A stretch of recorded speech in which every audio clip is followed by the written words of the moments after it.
Leslie, do I have time to go get something to drink? Nope. Okay. I think we're ready to go when you are, Vance.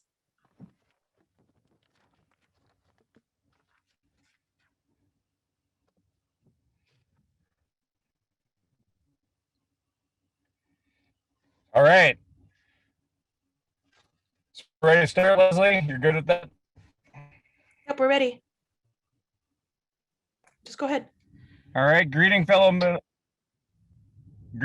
township officers. My name is Vance Bachman, and I represent District 9. Covered up my camera. Sorry. District 9, Minnesota Association of Township on the board of directors. On behalf of our association, I'd like to welcome you to these virtual 2021 spring courses. Before we continue, I'd ask you to stand and join me in the Pledge of Allegiance. Leslie, if you could put up the flag, please. Thank you. I pledge allegiance to the flag of the United States of America and to the republic for which it stands, one nation, under God, indivisible, with liberty and justice for all. Amen.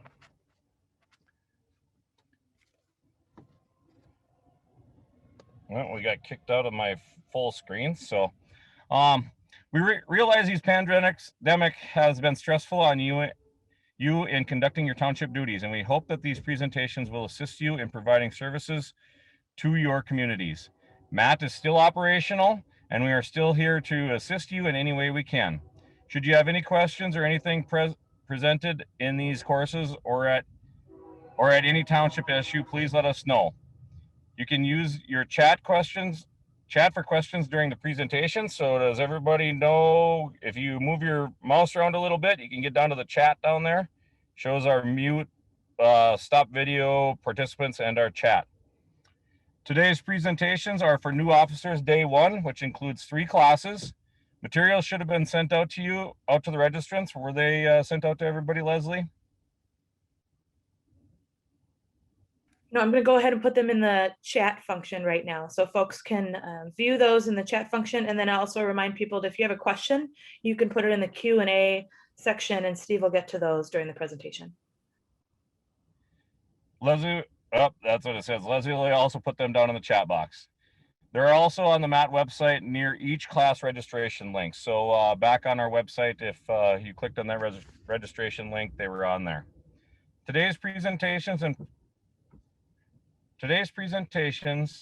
the presentations on the other days are being recorded. So if you or any other township officers are not able to attend or to view the recorded sessions, a link of these recorded sessions will be on our website.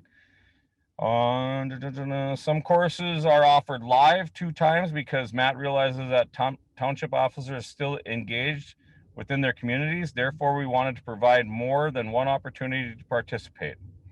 We have presentations for supervisors, new township officers, and clerk, treasurers, and different dates. So you can attend one or all of them. And I see that Leslie's down there putting them down in the chat, the links to them. Also, a note about our virtual class presentations. We are using Zoom webinar format, which allows the presenter to see the names of participants and our meeting host to unmute people as needed. If you have a question, please use our Q&A function on the bottom of your screen, and the presenter will see that and respond. Matt is excited. We have a new executive director in Jeff Kruger. Jeff is a supervisor for Newmarket Township and joins us with experience as a small business owner and has been active in MAT training and legislative events. He joins us on March 29th, which is in just a few days. Also, I want to thank you again for all attending. And at this point in time, I will turn it over to Leslie. And I thank you. I'm going to turn it over to Steve Fenske, our presenter for today. Thanks all. Morning, everybody. Thanks, Vance, and thanks, Leslie. I'm Steve Fenske. I'm one of the MAT attorneys, and that means I'm on staff here to answer questions for town officers, either by phone or email. There's another staff attorney that does this as well, but that is our primary job. We help officers when they run into problems and questions. And as you'll find, there might be a lot of them. We do this every day for a living, and we still come across new and interesting questions that you guys come up with. So we are a resource that you get to use. And today's presentation hopefully will be a good starting point for you. Welcome and congratulations to becoming a town officer. Many of you were just elected, or maybe you were last year and didn't get a chance to take training.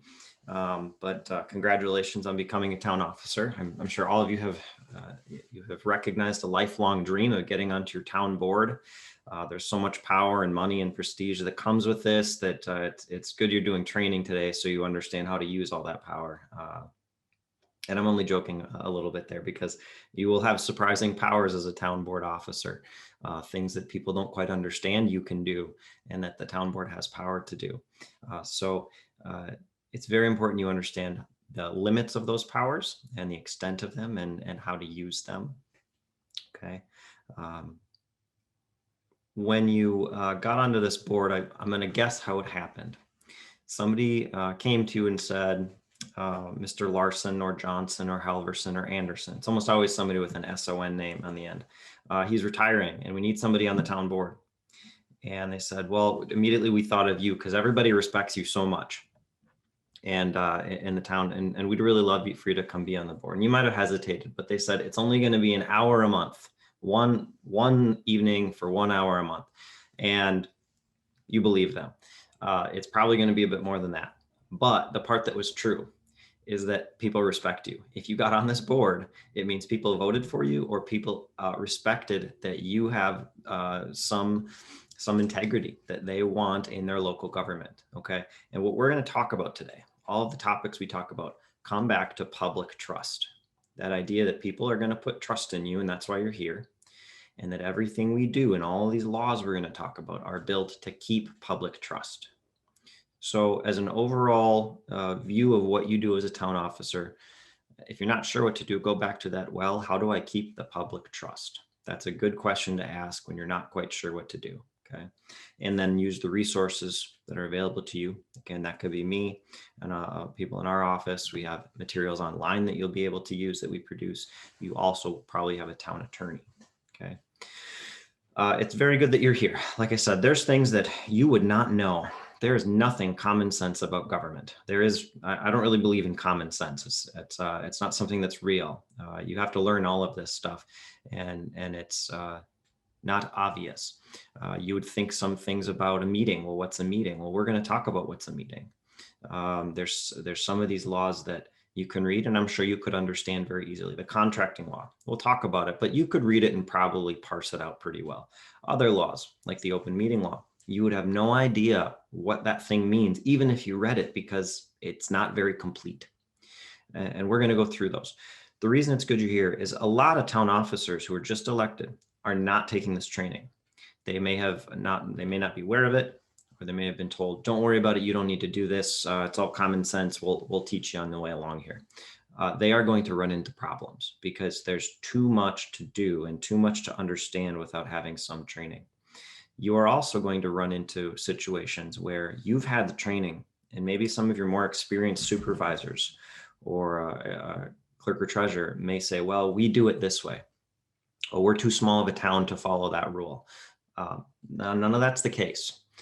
You may learn things here that they don't know. And the fact that you're new doesn't make you any less of a vote. So please use them and ask questions. But where you see differences in what we're talking about or what they're saying, find the law, ask. And you have an opportunity to ask a lot of questions as you're learning and point out to those other officers, here's what the law is. Here's what we should be doing.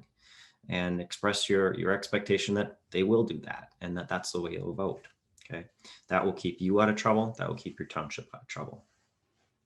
The topics we're going to go through, we're going to hit them kind of as quick as we can here. But if you have questions, please put them in the Q&A. So you have a chat function and you have a Q&A.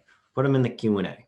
Okay, that'll help me look at one place, and I will try to get them within the topic section that we have. If you come up with one later, throw it in there. I'll try to get to it. No, if I don't answer, I'm not ignoring it. I just may need to answer it later in the training. Okay. And if we can't get to all the questions, that's fine. Again, you can call, you can email. We are available for you for something like that. Okay. So let's jump in. I'm going to share screen real quick here. And now you guys should be seeing a PowerPoint. Is that correct, Leslie? Everything working there? Yep, that's correct. Okay. All right.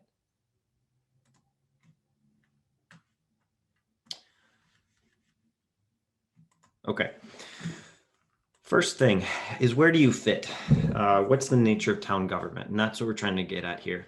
And here you see a very basic chart. This is 8th grade civics. It's stuff you've all seen before. You have citizens and they organize themselves into states, and eventually those states created a federal government. And you see that line, the federal government's over there. We don't care so much about that today, okay? We care about local government on the other side.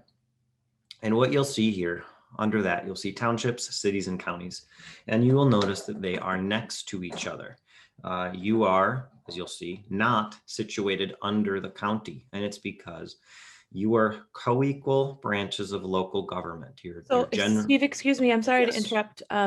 We can't see your second slide. Why don't you go ahead and start your slideshow? Do you know? I did. Let me try again. Yeah, it's not coming. Oh, there we go. That's better. But it's still, we can see your slides on the left. If you wanted to make it a full screen, you go up to slideshow and like press. Yeah. So I started the slideshow. It's not, doesn't look like that for us. I just. Right, let me try this a different way. Okay.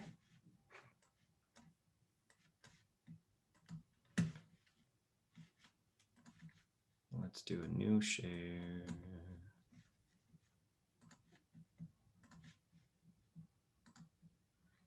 We got a text from Ron, says you need to swap monitors. I'm a one monitor kind of person, so if that makes sense to you, Steve. Well, I did. It showed up in the one with the Zoom, but what I do is I go to this. Okay.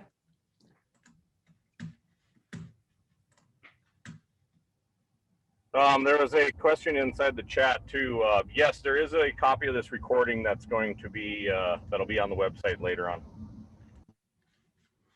All right, Lizzie, how about now? Do you see a PowerPoint now? No, I see your home screen with the chat function. All right. Well, we're going to do this a different way. I won't start the slideshow. We will just do this from the other window.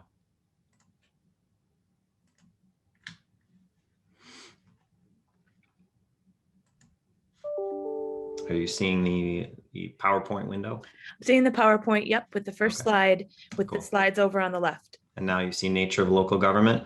Yep. Excellent. So we'll go from there. Okay, thanks, Steve. Okay, no worries.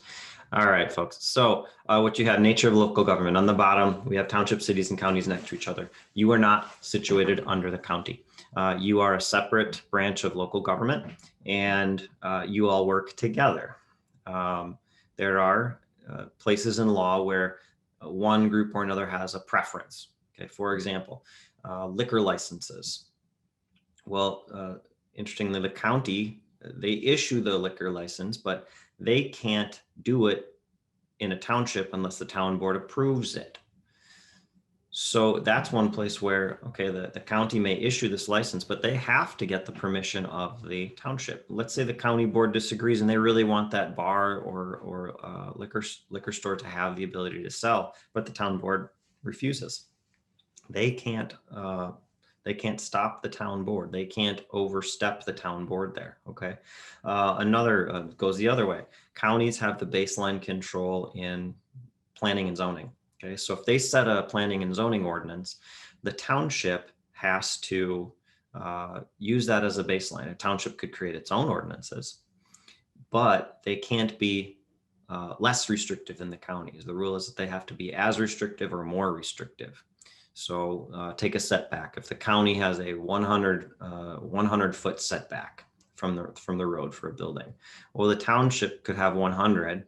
It could go higher, it could go 150, it could go 200 feet, but it can't get closer to the road. It can't be 50. Okay, so That's another example of where they have to share. Cities have, we usually interact with them with the fire contracts, and we interact with them with annexation. And cities have the power in annexation. Townships have very little power when it comes to that. Planning and zoning, there's some shared stuff there too. Okay, but the point is, you're not below these other forms of local government. You're just different. The powers given to them are different. Townships, it's rural production, agriculture, and mining powers, and cities, it's urban powers. So those differences are important, but understand you're not under those other groups. All right, in a bigger picture here within the state, we've got our citizens at the top in the state, and they created the state government, and you've seen this before. The constitutional officers, that's really the executive branch, what people understand to be the executive branch.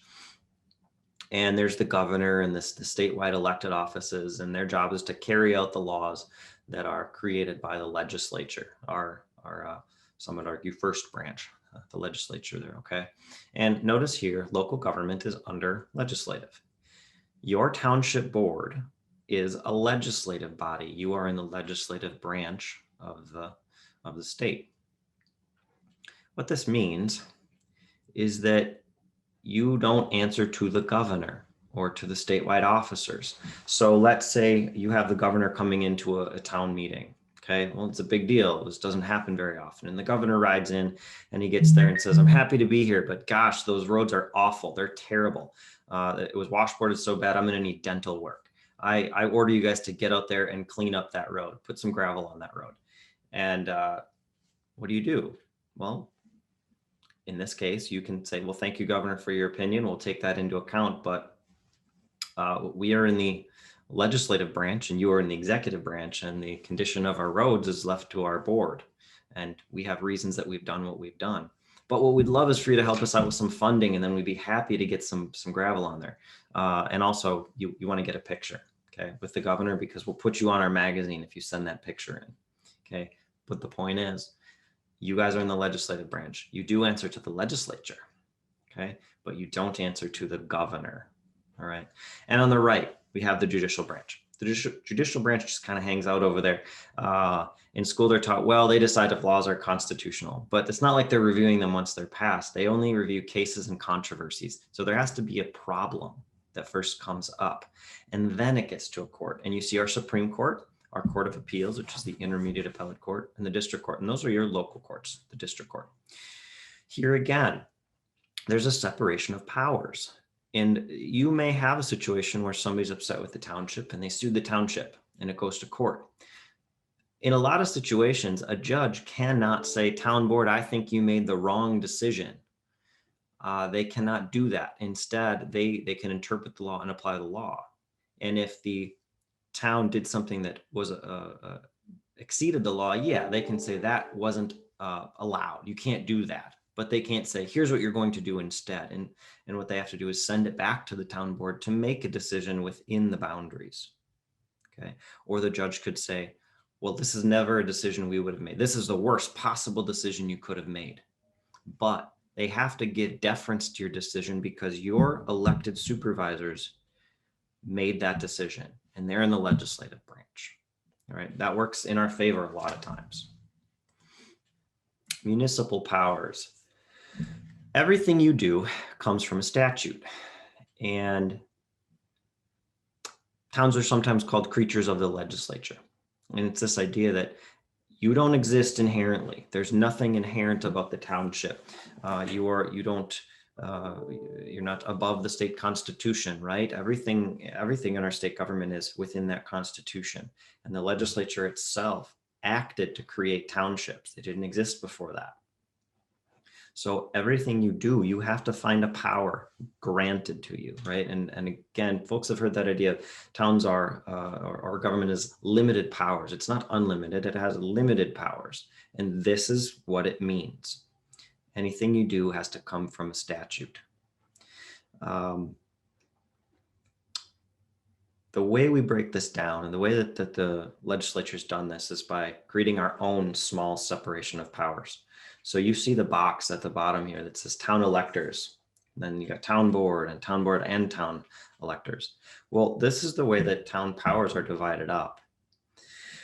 Some powers are given to the electors. They act only at their annual meeting, and we just had that meeting. They get into their town hall style meeting and they have a discussion, and the big thing that they do is to set the levy. That's their greatest power, and no other group of Minnesotans have that power to directly set their levy. Town residents do.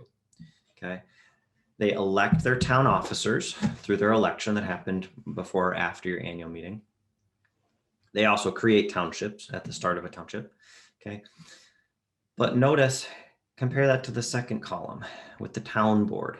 The town board budgets and spends. And what that tells you is that the electors, they don't spend the money ever. That's never an elector or voter power. It's always a town board power. The electors set the levy, but the town board spends the money. This is great for you, right? They set your levy, but you get the power to spend it. Again, subject to a statute that says you can do certain things, okay? But that is vested in the people they elect. And if they don't like what you did, their solution is to wait till the next election and vote somebody else in. But of course, people rarely want to do this job. So it creates some built-in leniency, I think, in a lot of places. And usually towns are fairly frugal and they're trying to do the right thing. We may disagree about the choices they make, but they're trying. Okay. Notice also in that second one, employment. All employment decisions are made by the board. The voters cannot come in and say, well, we don't like this employee. We don't like the employees. We want a contractor method. You must get rid of the employees and do a contractor method. No, that's not a decision for the voters. Likewise, creating contracts, creating ordinances in general, which includes land use. Okay, but that's a board decision, not a voter decision. Most of the things that the towns do are in that board category, and it's because day to day, you can't get voters together. This is not direct democracy where everybody comes in and gets a vote on everything. It's some things given to the electors, some to the board. And that brings us to our last column. There are a few powers, more than a few, that are shared. All right, it takes two groups. Think of this as two switches or two keys. All right. In some of these, the town electors have to allow it or switch it on. And then the town board may use their key to switch it on too. All right. So the first one that commonly is used is building any town building. You want a new town building, the voters have to allow it at their annual meeting or a special town meeting where they come together, and they have to flip on their switch. And the law says, well, town board, you can't do that alone. Even if you have the money, money could be there. You could have more money than you need. You can't do it alone. You have to get the permission of voters, and you have to have the voters set the maximum you can spend. The board probably comes with a budget, but then they have to put it to the voters to do. Okay. And if the voters approve it, now the town board can go and use their key and build this building. Now, they don't always agree. We've had this situation before with the town building. The voters, this is Southeast Minnesota Township, the voters badly wanted a new town hall, and they went to their annual meeting. They had budgeted enough money. They raised their taxes to cover it, the whole deal. And they badly wanted this town hall. And they told us, they told the board, okay, go get us our town hall. That's what we want. That's what we've told you to do. And we gave you the marching orders. And the town board went to its board meeting, because that's where it acts, only at the town board meeting. And they had their discussion, and they decided, we don't want to do a town hall. We don't think it's necessary or appropriate. We know that the people at the annual meeting wanted this, but we just don't see this as a valuable use of our money right now. And they refused to do it. Well, a voter got so upset, thinking that, well, the town voters told you to do this, you have to, that he sued his own township, and he took the board to court and asked the judge to make them build this town hall because the voters told them to. And going through this, the judge looked at the statute, and the judge came to the conclusion that the board was within its power. It didn't use its key. The voters used their key, but the board refused to use theirs. And that was the point. They both have to agree or nothing happens. Okay. So again, this is a powerful tool for the board and for the voters. Other things that are subject to the 2 key powers here, police and fire, certain cemetery creations and powers. If you want to do certain bonding where you're borrowing money in great amounts, you may have to use this. The ability to create parks, again, subject to the 2 keys the voters have to let you. Regulating animals. Another one is for certain kind of donations or certain kind of uses of money. Sometimes the voters have to authorize it before a board can do it. All right. If anybody's ever seen a set of Minnesota statutes, all of them put together, there's a small version with very small print. They're very large books, and you can go through them in a few volumes. But if you've seen a full annotated set, it's like 30 volumes. There's a lot of law, and that's just the statutes. That doesn't even include administrative law and court cases, okay? Everything you do, we have to find a statute for, and there's a lot of law there, and they're not conveniently located. There's not one town place. There's some places where, oh, okay, these sections are for towns, but then we have to go into a lot of other sections. Your township may have a law book sitting around, and it's a township law book, and it's something that we produce and we have published before, where we do our own annotations. We do our own kind of curated version of Minnesota statutes, the things most commonly needed or used by townships. Ask around. You may have that available, okay? And if you do, the index can be a good place to get a general idea of what something says, okay, where this thing is for a certain power. You could call us at our office or email us. You could call your town attorney. You could talk to other officers, okay? Other officers, they may not know the statute though. They may say, well, we've always done it. It's just the way we've always done it. There is no law, I assure you, that says you can do it because you've always done it. That's not the way it works. So while they may be right, when you start out, find the statute. So you know this thing is allowed and I'm okay with what we're doing, okay? It takes a little legwork, but eventually this becomes something you will know because you've looked at it enough and you'll have the confidence in that. I'm going to get to questions in just a moment, folks. I see some piling up here. Okay. Procedures are in statutes sometimes. Sometimes you find a statute that has a lot of procedures listed, like take a road creation. This is 164.07 to create a town road or vacate one. This is a decently long set of instructions on how to do this. There's a process to start the petition, and there's a process to give notice, and then there's a process to hold the hearing, and then to decide if you're going to do this, and then set a damage award, and then give notice of what you did, and on and on and on and on. All right, that's detailed.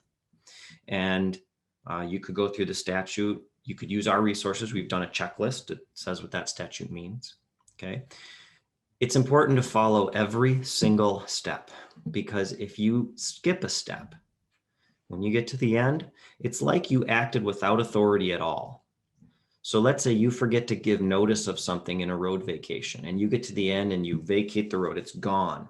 And now you find out you've done something wrong because you didn't give one person the notice they were entitled to.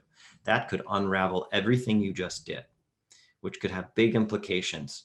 Because it's not always right away that you know, sometimes it's later on, and conditions have changed and people have started relying on the idea that that road isn't there. Okay, so procedure is important. Look at the procedures, understand them, and know that sometimes you'll come across a statute that doesn't give a procedure. Well, now you have some discretion, okay? And you may return to that, well, how do we keep the public trust? What's a process we can use that we think will fairly let people know what's going on, let them talk to us about what they think about it, and then get us to this end point, okay? Third big point here is spending money. Remember I said, the board spends money. The voters never, ever, ever spend money, even when they think they do, okay? It's common for voters to go to their annual meeting and they vote on donations. Well, which donations do we want to give for this year? That's a tradition in some townships. They can do that because at the annual meeting, it's the voters' meeting, and they can do really kind of whatever they want. But that doesn't mean it's binding on the board. And in some cases, if the board followed what they wanted, it would be illegal because the voters don't always know. So when it comes to spending money, we follow what's called the public purpose doctrine. And this is terribly important for supervisors to understand. Okay. Whenever you're about to spend money, you have to have two things. You have to have a statute that authorizes it, and you have to have a public purpose. So a statute is easier. We talked about what that is. You find a power, and we're looking for either the express power, meaning right in the statute it says you can do this, like the park creation. Okay, park, if you have the voter acceptance and you have the board acceptance, now the board can, right in the statute, use that money to create a park. Okay, or you're going to go buy a grader. Well, that's a little bit different. Okay, there's no statute saying you can buy a grader or a snowplow or a shovel. But there's statutes saying, well, you are a road authority. You can create roads. You can maintain roads. You can regulate them. There's a lot of statutes like that. And what we take from that are implied powers, right? So the express power was it said you can do it. Here we have implied powers. If you're a road authority and you can create and make and maintain these things, well, you need the tools to be able to do it. And so we imply the power from a statute, right? That's the statutory part. Relatively easy. The harder thing to grasp is the public purpose. What's a public purpose?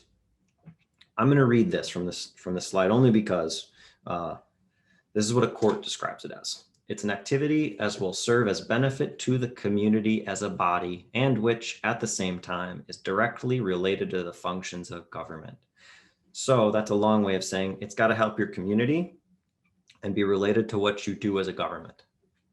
So let's give an example here. Your neighboring city is going to have a 4th of July celebration and they want fireworks. And of course that's expensive and they ask the neighboring townships and the county for money and traditionally they give it.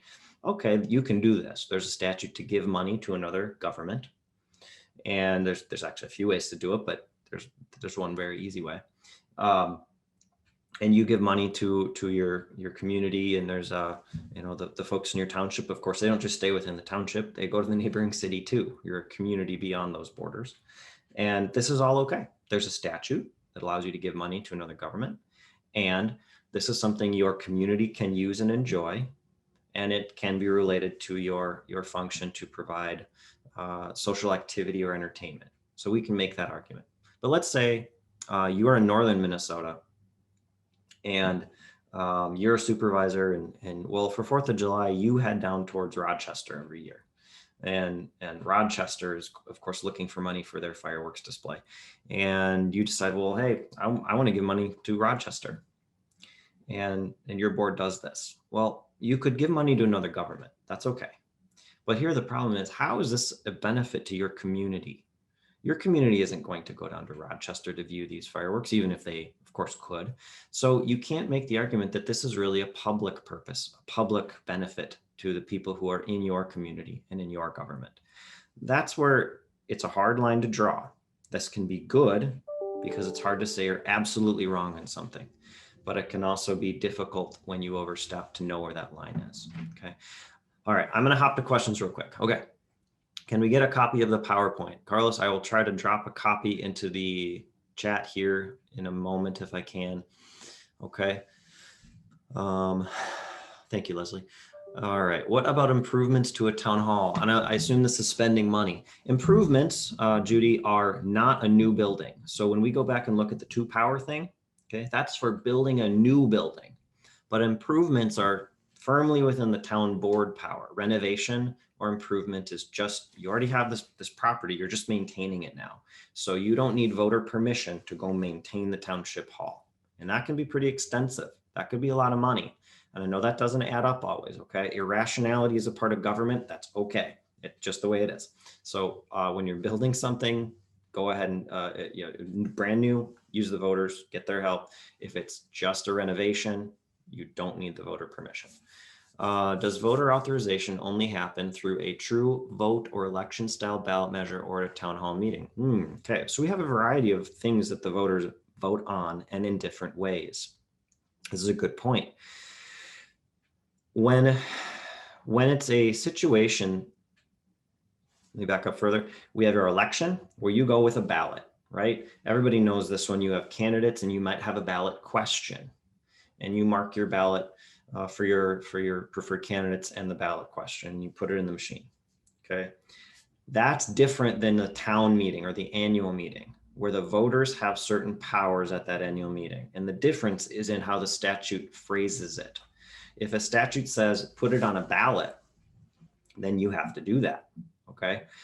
It's not something you could take up in the annual meeting, because the annual meeting is discussion. They don't need a ballot at all. A lot of annual meetings are done without any written item except for the minutes. And it's done by voice vote or hand raising or ayes and nays. So when it's an annual meeting kind of power, it'll say the voters in their annual meeting may decide.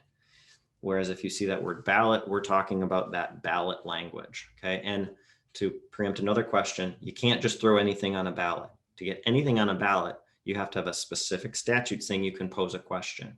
Some town boards, they don't want to answer a question. They're uncomfortable. They don't want to make a decision. So they say, well, let's throw it to the voters and then we'll do whatever they want. Okay. Maybe you can do that. You have more flexibility to do that in your annual meeting. You can't do that with your ballot questions. You have to have a specific statute saying this may go on a ballot. And if you don't have that, don't put it on your ballot. Okay. Carlos, do not understand the difference between the town and township, slide 4. Okay. Your address is never related to your township unless it just happens that the post office addresses it that way. Addresses are usually related to a city. When we say town or township, I am always referring to a township government. If I'm referring to a city, I will say city. I never show the twain cross here. Okay. A city is a city. And I know in general discussion, people say town when they really mean city. We don't do that because it's too confusing. Okay. Town or township means you guys, your governments. City means that city entity. I'll never use town when I mean city. Okay. I hope that answers it on slide 4. So those are the same thing. Okay. Is there a cap on the amount a township can donate to a school district or in general? Sort of. There's a maximum amount you can spend in a year based on your income and savings. But no, if you're giving to another public corporation, there's a statute to do that, and it's not related to it, or it doesn't include any kind of cap on it. But you got to be cautious, because if you run out of money, this is a big problem. You don't have the power to just go tax more like a city or a county. It's the voters who give you authorities. So be very cautious with donations. As a policy, it is completely fair to say absolutely none. We don't do them. We have our own issues. We are underfunded. We're not going to do that. And if people want to donate, they can do that on their own dime. And they may even have tax benefits personally if they do it on their own dime. Okay. Where can I obtain a copy of the township law book? You may be able to go to the state bookstore and get a copy of that law book. I don't know if they have them anymore. The most recent policy from our board a couple of years ago is that we would no longer publish and produce that law book. So you may have to go find one kicking around somewhere, or find one from the state bookstore. The other option, I believe we have the index on our webpage, and all the statutes are online. And that is what I use. I don't crack open that book unless for some reason the internet is down. So you may want to use that power, and there is a search tool online. That's the Minnesota Revisor's Office that you can use for that. I heard you say towns have little power in annexation. What would the township do in an annexation agreement? Lynn, you got to take this one after. I can't go this deeply into annexation in this training. I'm happy to answer it for you. It's just a very different topic, and give me a call or email, and we'll connect on this one later. What's the municipal powers? Instructions on MAT or Min statute. Okay. So municipal powers are just the statutes. They're the things that are in law, and anything we give you is only based on a statute. So if you go on our website and look in our information library, you'll see descriptions of things you can do, powers or issues. Well, what we're pulling from is some statute, and we usually try to refer to that statute. So we go right back to, where did this come from? You know, it's not me saying it, it's this law says that you can do this. There shouldn't be a conflict in directives between us and statute, because we, again, only work on statute. You may disagree with me about what a statute means. You could disagree, but it's my profession to interpret laws. So we feel pretty confident about it when we do. We also use court cases, and I didn't mention that earlier, but that's another big piece of law. When the courts do get involved, okay, that can affect statutes, and it can affect them in odd ways. There's a power related to water drainage. And if you read the statute, it would look like a town would have the bill for something. But if you read a court case that interprets it, and that's a binding court case, it says, no, even though it says this, the county pays for it. So those can be confusing things. And we try to give heads up on that kind of stuff. We cannot put the book on Amazon because the state holds the copyright on its statutes. So we don't actually publish it. The state bookstore publishes it. We give it away. We're not even authorized to sell it when we have published it before, but they would have to be out there to sell it for you. Annual meeting constituent brought up the amount of money in our funds, general, road, fire, concern. We are nearing a maximum. There is no maximum. Okay. And what we recommend is to have a year's worth of savings, because when you set a levy, you're not getting that levy money from the county until the following year. So you should have savings. It's important to have a savings, and there is no maximum. And if the voters really don't like it, they can vote in somebody else who will spend differently, or they can lower the levy and make you run off reserves. But those are their options. There's no maximum. And healthy reserve is a good thing. All right, we're going to keep plugging on here. Okay, powers of office. I touched on this a moment ago. You have your statute, and then sometimes we'll see the courts interpret something and what it means. Okay. The big thing to take away here: arbitrary and capricious. It's the last line in this section here. If something is arbitrary or capricious, it means, excuse me, something's bouncing back in a weird way here. Means it was without reason. So let's say you're asked to make a decision on, we could go to the road issue, vacating a road. Somebody wants you to vacate a road. Well, this is supposed to be in the discretion of the board, but you should have reasons for what you do. Okay. And if you don't, somebody could take you to court and say, well, that was an arbitrary and capricious decision, meaning, I don't know how you got to the end. Maybe you flipped a coin. Maybe that's what the board did. And they said, well, we flipped a coin. It was chance. That's not acceptable. And of course, you don't usually flip a coin. You have some discussion. But you have to say it. You have to say what you did and how you got to this conclusion. And you have to build up the argument so that when a court looks at it, they say, okay, I may disagree with what you did, the result. I may have done something different, but I can't change it because you are reasoned. I don't like the reasons, but you were reasoned and you got to a conclusion. That's not arbitrary and capricious anymore. That's really important to protect your decisions and what you do and how you spend money. Why did you choose a certain vendor, a certain contractor instead of another contractor? Put your reasons in, whether the minutes or resolutions, okay? Your reasons are very important to protecting you and what you do as a town officer.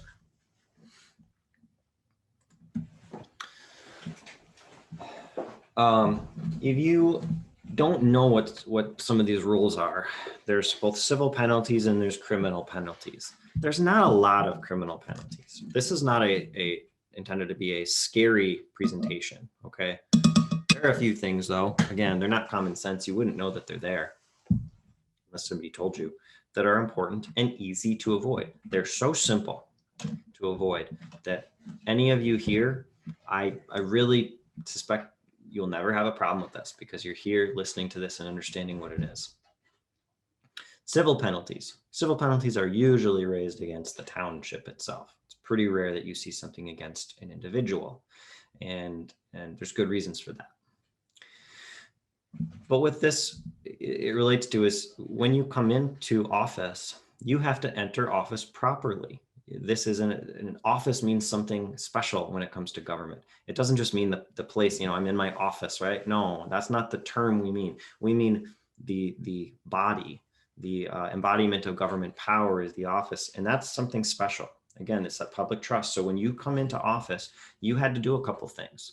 One, you should receive or be receiving your certificate of election. Now, if you were appointed in the past year, you would have received a certificate of appointment. That's in a statute. We can go look at that. It's in 204, 204B and 205. And then after that, you have to take an oath of office. Okay. Again, another separate set of statutes, chapter 358, I believe, where you have to do these two things. And now you have opened the door to holding this office and this municipal power. But if you don't do that, well, we're not following a law, meaning what you do in the office isn't valid because you're exceeding your powers. It's called ultra vires, which is Latin for exceeding the power. So you have to start by entering office properly. And that's the first step to keeping that public trust. All right. We have concepts of what are called incompatible positions and conflicts of interest. We're going to go more deeply into both of those later, but those are a piece of entering office. All right. Because once you took that oath, some of you may have already taken it. You are by law treated differently than everybody who hasn't taken that oath before. Okay. So if we're in the room together, some of you would have taken it and some of you wouldn't. We'd be looking at each other. Okay. The person sitting next to you is taking it. They're just like you, but the person on the other side, they're not subject to all the same laws. So you can do something and get in trouble, but they can't yet. Again, this isn't scary. It's just, this is real. This is something important to understand and important to follow. Okay.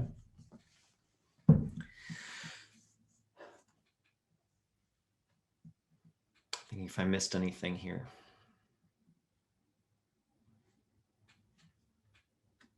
Okay. Incompatible positions. This is often misunderstood as a conflict of interest, but it's not. It's a different thing. An incompatible position is when you have two offices you're trying to hold, and the nature of them, they don't work together. To make a decision for one, you have to be or could be working to the detriment of the other.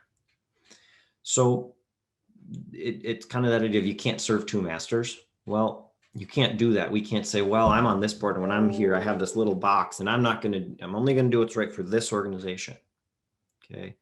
No, because what you do here could adversely affect the other office where you're trying to compartmentalize it, but you can't. And the law recognizes that you can't.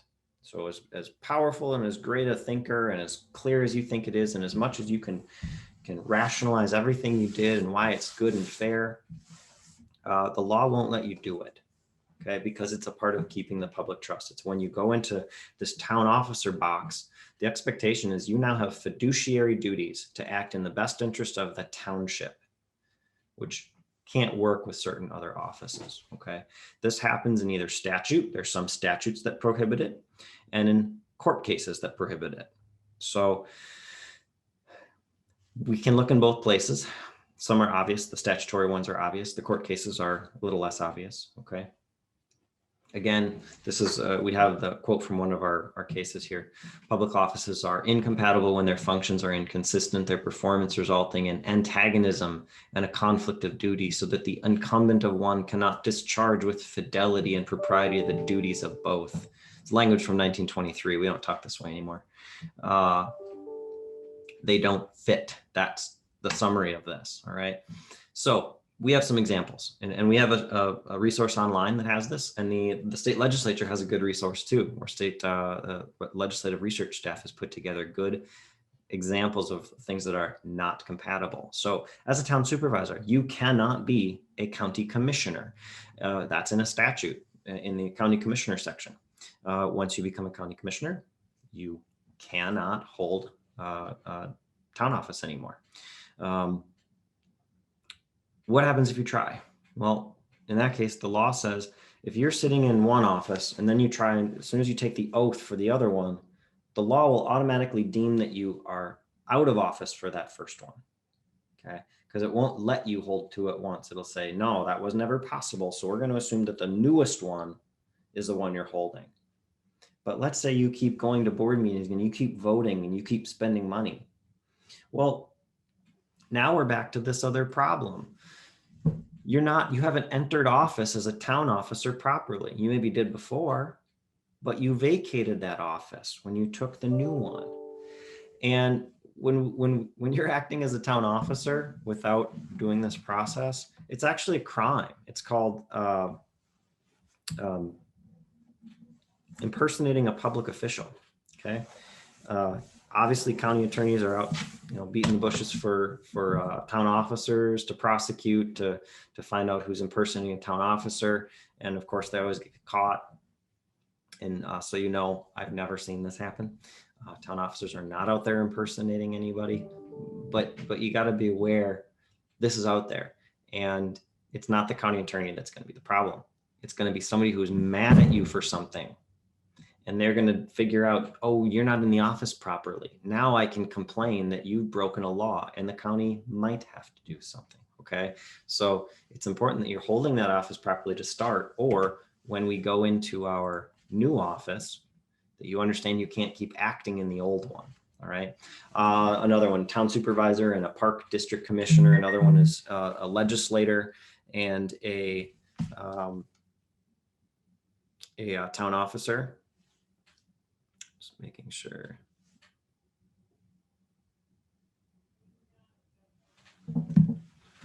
All right. Thanks, John. Okay. Yes, I'm told you can see my incoming emails. I'm very sorry about that, folks. This is kind of the way it's going to go here until I figure out the why it's not displaying the way it should. So, so I think I'll leave that one there. Okay, can a supervisor, we have some questions. Can a supervisor be a deputy clerk or treasurer? No, Sue, that's an incompatibility. Just the same as a supervisor could never stand in the shoes of the clerk or the treasurer. You can't stand in the shoes as the deputy because there are times as a deputy, you're acting as the clerk or the treasurer. So it's important that you keep that separation. You can't do both, okay? Can a township treasurer be a treasurer on another board in the same township? I'm a little confused, Jessica. I think you're saying on a private board. So you're on a church board, let's say, and you're the treasurer for the church board. That is completely acceptable. This stuff is about public office, never about private office. So yes, you can hold these other private offices or company offices, a corporate office. It's just that you can't hold positions of public office. When I mentioned before, that's a special thing, public office, that's what we're saying. For example, school board. If you're outside the Twin Cities metro area and you're in a township, you can be a town officer and a school board member. Okay, that's allowed, for example. But if you're in the metro township area, that's not allowed. Okay, and it's because those are both public offices as opposed to one being a private office. Okay, can a supervisor be on the fire board? Yes, Donna, a supervisor could be on a fire board. Usually a town may have other governing bodies it's related to or part of. For example, it may be on a joint powers, and a supervisor could be on a joint powers board. Your delegate to a joint powers may be one of your supervisors. That happens all the time. It doesn't have to be, could be. Okay. Likewise, a supervisor may be appointed to a park board within the same township. Okay. Or it could be within the within a planning commission. That's a pretty common one too. And if we look back at our slide for a moment, you see, okay, you've got commissioner, okay, on a park district commissioner. That sometimes is a little bit different and also related to the fire question. A town officer isn't supposed to be the department head of any department of the township. So it means that a town officer could not be the fire chief. Okay, they couldn't be the department head of the road maintenance division. It doesn't mean they can't supervise. It just means we have to be careful about what they are. And that's because, well, if you're this employee role, how are you supposed to review the employment that you yourself are doing? You can't go sit on the board and say, I think I'm doing a great job in my employment and I deserve a raise. Well, there's a public trust problem there. People won't accept that you can reasonably and rationally review your own performance, right? So there's supposed to be a separation between those things. Okay. All right, and Leslie, I think if I hit answer live, okay, I think these are good. Okay. All right. Holding public office, again, we've got, it's a public trust, something to take seriously. And it's so serious that they've made this statute about it. And I'm going to read this one. Whenever a public officer discovers evidence of theft, embezzlement, unlawful use of public funds or property, or misuse of public funds by any person authorized to expend public funds, the employee or officer shall promptly report to law enforcement and shall promptly report in writing to the state auditor a detailed description of the alleged incident or incidents. This makes all of you a rat, all right? Every one of you now is like a mandatory reporter. If you see theft, embezzlement, unlawful use of public funds, this becomes a duty that you report to the law enforcement, usually county sheriff, but also the state auditor. And the state auditor is one of those statewide elected offices, and they're charged with reviewing the activities of local governments and state governments to some extent. So there's a difference between something being unlawful and just disagree. So let's say a town board, 3 supervisors, they're deciding where to put the gravel. They have limited money, of course, and so they have their gravel purchase, and this is what they can afford. And they've decided, well, we're going to put this much on this road, this much on that road. And one supervisor says, well, you're putting too much on this road. You're putting 3 times as much. In fact, that's so wasteful. And he says, well, that's an unlawful use of public funds, because that's everybody knows you can't do that. Everybody knows that's too much. And the other 2 supervisors say, well, that's what we think is appropriate, and that's what we're going to do. So they vote and they do it. And that 3rd supervisor, he's so upset that he calls law enforcement and he reports to the state auditor that they have stolen money. They've misused public funds because of this. And this sounds so out there, you'd think it can't be true, but it is in fact one of the issues that a town faced and got reported on. And the county attorney gets it. And they can't just do nothing with it. They have to investigate it between the sheriff and the county attorney. And the state auditor gets it and they start investigating because they have to produce a report. And it comes to the conclusion, no, they disagreed about how much of this resource to use in certain places. That was in their discretion. This was not theft. This was not misuse of public funds. Okay. But let's say instead that 2 of the supervisors say, hey, you know, we could use some extra gravel on our driveways. Well, we have extra. We've done all the road work for the year and we don't need any extra for the town. So dump an extra load on my driveway. I'll even do all the work to spread it. Sounds real reasonable, right? Well, that would be a problem. Now, if that complaint were made, now we have a misuse or theft or embezzlement, okay? And this kind of thing could be investigated and would probably result in some charges, okay? So it has to be something that is illegal. And again, before you go making these, talk to your town attorney, talk to us, get a sounding board of what's illegal versus what's unlawful, okay? To go back to some questions here. All right, can a township supervisor be a county park board director? Dana, if that's the like the department head, I would say no. If that's again on a different board, they should be able to do that one. Jessica, would a cemetery board be a public or private board? It's a board made up of 2 townships in a nearby city. This is probably a public board. Okay, cemeteries can be private, but they can be public as well. This one you're describing is public. A town supervisor could be on that board. There's no incompatibility there because the cemetery itself is subservient to the township and the other governments there. Okay, so that's like a joint powers, and it's like they're acting as if this cemetery is a joint department. So they can't exceed anything that the town and cities would do, right? The difference is like on a county level, well, again, they're next to each other. They're not under each other. The town's not subservient to the county or vice versa. So what if you're in the county board and you want to approve that liquor license, but you're on the town board and there you think, well, I shouldn't approve this. Those are not compatible, right? So it's where if it's subservient, yes, you could serve there. I can't think of a circumstance where it'd be incompatible. It's where they're separate entities entirely that you see incompatibilities. Carlos Moran, township, can family members within the same household be elected to a town board? Example, supervisor position and a clerk position. If not, is there a reference? Yes, they can all be elected or appointed.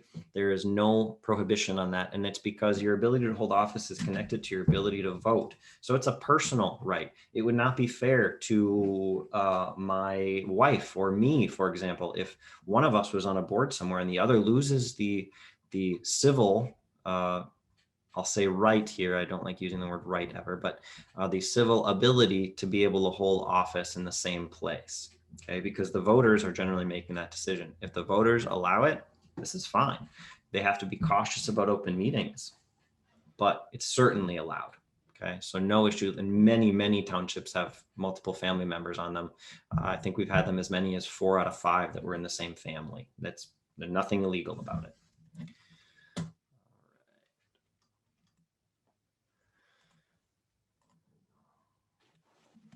So when we get to making decisions, we've talked about where you fit. We've talked about where your powers come from and how they're shared, and where do you look to see what your powers are. Okay, how do you even enter office to start using them? And what do you have to be aware of there? Okay, but now it gets down to actually making them. And you're conducting public business as a town board. So who makes them? That's the question. Who makes these decisions? It's probably obvious to you. It's the town board. These people are elected, and by town board, I mean the supervisors. Okay, a lot of times we think, oh, the town board includes everybody, but in law, when we see it, the supervisors mean the board means the supervisors. Okay, the clerk and treasurer have their different roles. All right, but the board, when it says the town board makes a decision, it means the supervisors. Right, so it's that board of supervisors that makes a decision, and it's a quorum of them. For a 3 supervisor board, it's very simple. 2 supervisors are a quorum. For a 5 supervisor board, which is a possibility, okay, it's 3 supervisors. To have a meeting of any kind, you need to have at least a quorum available. To make any decision, you have to have at least a quorum voting on that action to either accept or deny a motion or have any action on it at all. And whenever we see that, it's always by majority of those present, except where statute says you need a supermajority. There's a statute in special assessment law that if you want to charge landowners for some road work, okay, part of the way you want to pay for it is to charge them a special assessment. Well, it says if you don't have a certain amount of support among the people in that assessment area, your vote tally to get that thing passed goes up. It's not simple majority. It's I believe it's 75%. Okay. On a 3 supervisor board, the only way to get that is by unanimous consent. Okay. On a 5 supervisor board, I believe you can get there if the numbers, maybe it's I think it is 75. I'd have to go look, but it results in some weird effects here where it's slightly more. Either it really means that unanimous is applied to a town board, or it means 4 out of 5 on the town board. Okay, there's not a lot of those though. Most things you do are going to be simple majority vote. Okay, to accept money is a weird one. You need unanimous consent. If you're going to accept money by gift from somebody, you need unanimous consent of the board to do that. All right, that's when you probably will come across from time to time. I'm trying to think if there's something else in this one. It's been a year since I did this presentation, so I'm thinking back here. I do have some questions. Tarina, if something happened prior to your time on the board and people are complaining about the board approving building a new building without the township vote, should someone report this? That's up to you. If you're newly on the board, that's disconnected from your duties on the board. If you just entered and somebody's saying something was wrong before, I guess you have the same position as any other voter. your board could take it up, and this new board of supervisors could take it up and consider if there's some problem. You probably want to get counsel, your town attorney, involved if you think there's something actually wrong here, and find out what it is. The story is rarely exactly what people will tell you the first time, right? We see this all the time, okay? Folks have their set of facts that they think, well, the obvious conclusion is this, and well, until you hear the other side, okay? And now you have to reconsider. So you'll probably need a lot more information before you make any decisions at all. Maybe this was just fine the way it was done. It depends on how this all shook out, okay? Can a clerk or deputy clerk serve more than one township? Yes. So if you have an elected clerk, that person must be from the township, in townships where they have an elected clerk. And we have not talked about optional forms of town government yet. To be very brief here, there are 4 optional types of town government. One is to go from a 3 to a 5 supervisor board. The second is to have the clerk and or treasurer be appointed rather than elected. That's where we're going with Nicole's question here. Okay. Option C, the third one, is to have a town administrator. I know of only one township that either has or has contemplated this. And option D is the combination of the clerk and the treasurer into a single office. These are all local options. They're up to the voters to decide. This is something the board cannot do on its own. It may pose the questions, but it can't adopt them. Okay. They're all problem solving issues. There's reasons that people may go to appointed, or that they may combine, or they may go to a 5 supervisor board. Okay. So if you have if the town has an elected clerk position, that means that clerk must be a resident eligible to vote from that township, 21 or older. All right. But say the neighboring township has an appointed clerk under option B. That clerk could also serve that neighboring township, and that's not an incompatibility. Okay. And it's because the clerk doesn't have any duties where those things would clash. All right. You could potentially see an issue where maybe a supervisor in a township, they're a resident, they're a supervisor, but they're going to be clerk or deputy clerk in a neighboring township. I don't think there'd be an incompatibility there. But when we look at incompatibilities, you have to really carefully examine what are the duties in it. Is there any possibility that they're going to butt heads at all? I think it would be okay, but it poses some interesting questions. Okay. So it's certainly a possibility, Nicole, and many clerks and treasurers serve more than one township. Sue, at a reorg meeting, electing supervisors to committees. I think I'm not quite sure what you're asking there, Sue. Give me more on that one. Okay. A 2-2-1 abstain. How's the tie reconciled? The ties are not reconciled. Very important point. A clerk and a treasurer, they don't vote. There's one instance where a clerk has a vote. It's only if you have a vacancy in a supervisor position, then the law says that the clerk gets a vote, and it's along with the other supervisors. It is not a tiebreaker. So clerks, if you were in the room, I'd have you repeating after me. I am not a tiebreaker. I am not a tiebreaker. We'd do it one more time even, okay? Because it's that important. That would be beyond your powers of office for you to vote to break a tie. Don't do it. Even if they ask you, don't do it. You don't have the power to do that, okay? 2-2 tie or 1-1 tie for a 3 supervisor board means the motion fails. We don't break the tie. It just means whatever that motion was, it doesn't happen, okay? All right, Rita, you're welcome. What is a quorum for a 3 supervisor board? 2 members on a 2 supervisor board can take all the powers of that town board except where a unanimous vote is required. Travis, can an officer in a township sue the township for a wrong a previous township board has done? Would they need to step down to do that, or can they hold office during the process? It seems like the lawsuit would go to the township attorneys and the officer could remain in their position as they're out of the decision process. That's too much of a mess for me to answer. I'd have to have more information about what exactly the nature of the suit is. There would have to be some kind of separation of information that supervisor or officer could not sit in on, for example, confidential meetings of the town board and its attorney. You can't play both sides. Again, this is an incompatibility and it would violate the public trust. Okay, so if you have more questions, there's a deeper story here. I won't answer this one. Give me a call and we'll talk about it. All right. Back to conducting public business here a little bit. When you're in the meeting, Robert's rules are not required. Robert's rules are not law, okay? One moment. I'm gonna show you what Robert's rules looks like. Okay. This is Robert's rules, okay? This is a 700-page book. Even this, the summary to try and understand those 700 pages is 200 pages. You are not a large body. You are 3 or 5 people. You do not need 800 pages to govern your meetings, okay? You need kindergarten rules.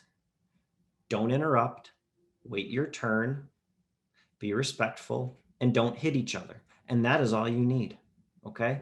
You can be as informal or as formal as you would like, but those are tools to solve the big problem of, well, how does a big group maintain order? But you're not a big group. I cannot stress enough, don't use them or use them only informally, okay? Unless you want to sit there with a copy and you want to have gotcha games with what can you do in which motion. Is this a submotion? Is this a submotion to the submotion? Which one takes precedence? It's a freaking disaster. So please do yourself a favor and stay away from these rule books. You don't need them. They don't help you. They are not law. They're not even customary to use, okay? They're often silly. What if we have a board of 3 people, which is most townships, and there's a motion? Why do we need a second? Because Robert's rules would say you need a second. Well, if you have a second on a motion, you have a pretty good chance of knowing how that vote is about to turn out. It's just silly, okay? It's meant for a big body. It's not meant for 3 people, right? They really are not for your size of group, okay? Stay away from them. Use them informally only as much as you want to. Now, the clerk maintains the minutes. The minutes are really important because remember that slide about justifying your decisions so they're not arbitrary and capricious? Well, that's your minutes. Your minutes have to show what you did and why. So those minutes are really important, but supervisors, those minutes are yours.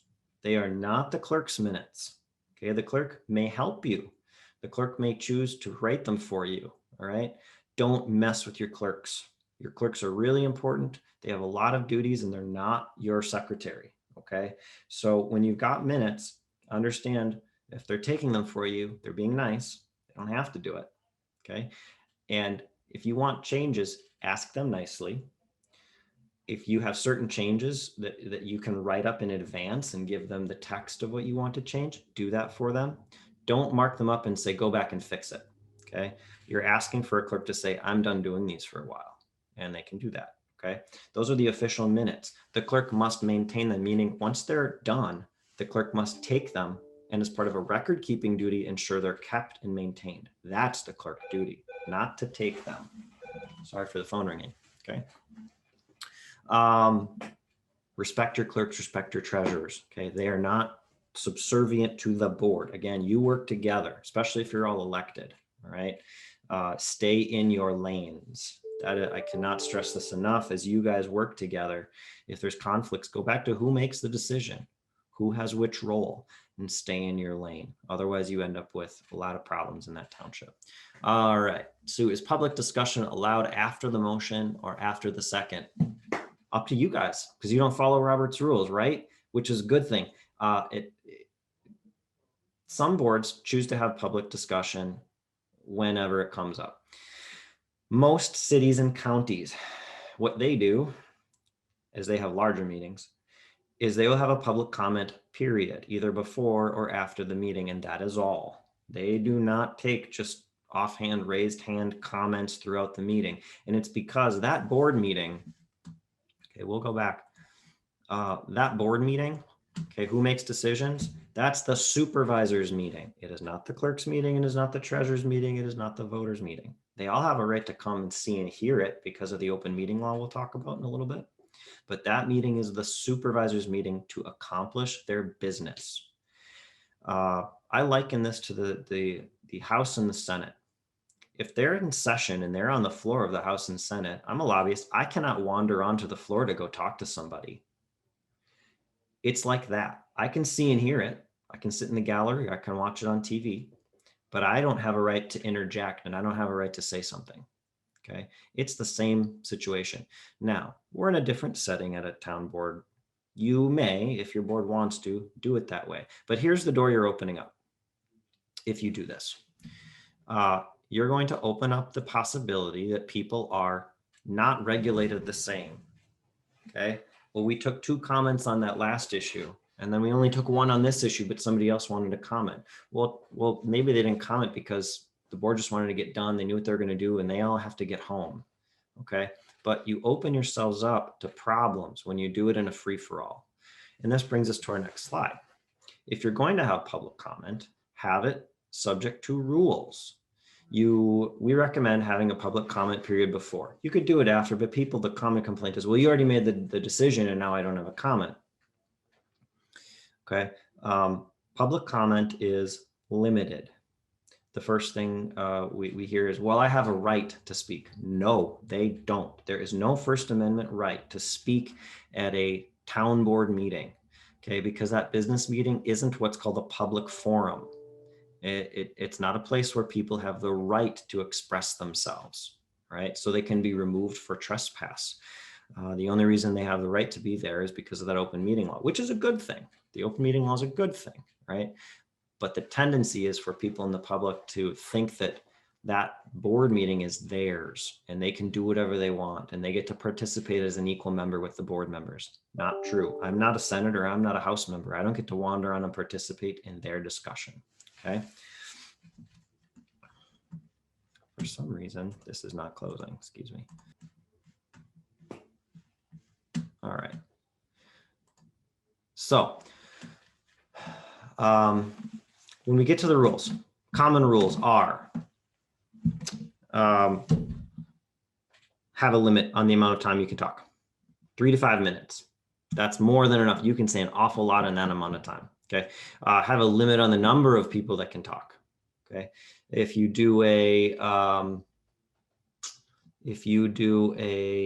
10 people, the first 10 people to sign up. Okay. And you put it out, you're not selecting who's going to speak. So it's viewpoint neutral. And that's what we're trying to get at. You want something viewpoint neutral. Okay. With the goal that they're always uniformly applied. Okay. That's what we want with something like that. Now that's in a board meeting. Now on the bottom, we have public hearings. Public hearings are different. Public hearings are something else, right? They are in some statutes and some powers, you have to do a public hearing. That road creation, vacation, or alteration, you have to have a public hearing. If you want to do a special assessment, public hearing. Likewise with certain bonding activities, or you want to do a new planning and zoning ordinance, you have to have certain public hearings, right? That's a different setting, all right? That's where the law is saying you must take comment from the people in that meeting. And you probably should give them more than 2-3 minutes, right? But you can have things like no transferring of time. You cannot yield your time. You either use it or lose it. And that prevents, one person from coming in and, well, we're going to give, 50 minutes to this person. That's a long time. Likewise, you can set the number of people, okay? Or we're going to meet, we're going to have a public hearing for 2 hours. That doesn't mean you have to take every commenter that wants to comment. There has to be an end point. And at a certain time, you're going to hear the same arguments over and over, all right? But it's important to give them that time, not only because the statute requires it, but because here the public has this expectation that they get to participate in this or be heard. Now, in a regular public meeting, board meeting setting, people can certainly talk to their supervisors beforehand, email, call, grab them before the meeting. All that is fair game. That's the ideal place to have discussion in public comment. Okay. Now in public comment in a board meeting, I'll go back to, or even in a public hearing, this is not necessarily question and answer. This is not a cross-examination of the board. Your board doesn't have to answer anything. And if you don't want to, that's fine. And you could be, you could decide to answer some questions, but not all of them, okay, on a public comment. That's up to you guys. Or you have a rule. If you ask us a question and we answer, that's your time. We're not going to take from other people's time. You know, that's an option too. Okay. So set those rules so you regulate what's going on out there. All right. So, couple questions. Is public discussion allowed? Okay, we got that one. All right, sorry, see, I got that one. All right, are you saying if a motion was made, we do not need a second to the motion? Right. There's no rule requiring it. You guys with 3-person board, if you have a motion, you could just go right to discussion, and motions can be informal. I'd like to hire this contractor. We don't need a second. The 3 of us could just start having discussion about it. And in the end, the important part is the vote. All right, let's put this to the vote. Everybody in favor? Okay, you got your 2 out of 3, you've passed it. All right, so you don't need that. How do we accept minutes, claims, and reports and dutifully note in the meetings? Accepting minutes to the supervisors is just a matter of looking at what you have, no matter who provided it, and deciding, does this accurately reflect your decisions made and the reasons for your decisions? Minutes are not a transcription of everything said. Okay, they are the board's understanding of what it did and why, so that a person coming later can see what they did and why. All right, Robert's rules are not needed at board meetings or the annual meeting. That is correct. So making a motion at a board meeting is not a requirement. Correct. You don't have to say I move for this or I make a motion for that. It's, hey, what do you guys think of doing this? And we have a discussion. And if it's that informal and we say, everybody want to do that? Yeah. Okay, great. We did it. It's the offer of some idea and the assent, the agreement to that idea by a majority of the quorum. And that's all we need to do. Okay. Now it's usually in between. It's not that informal and it's not strictly Robert's rules.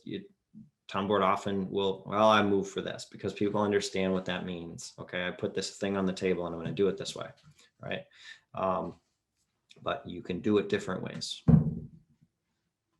All right, I may have missed the answer. Can a township treasurer be the deputy clerk and vice versa? No, Lacey, your treasurer and clerk cannot be each other's deputies, because to do so, those are incompatible positions unless the voters have allowed option D, where they're combined. So you can't be in the clerk's shoes and then, well, the treasurer's gone, I'm going to go do the treasurer role for that. You can't do that. Our board does not allow correspondence to be read. They did in the past, but changed their mind. They do not share the information. Is this allowed? Yes. Data, we'll get to data later. That's one of the last pieces we'll connect, but towns, this depends on whether you're a metro town or a non-metro town, but the data is the town board's data. The clerk and the treasurer may hold data, but it is a town board's data. And we'll get to that towards the end. Okay, that's a different piece of the issue. Remind me if I don't cover that. Okay. All right. This is the staying in your lane slide. Okay.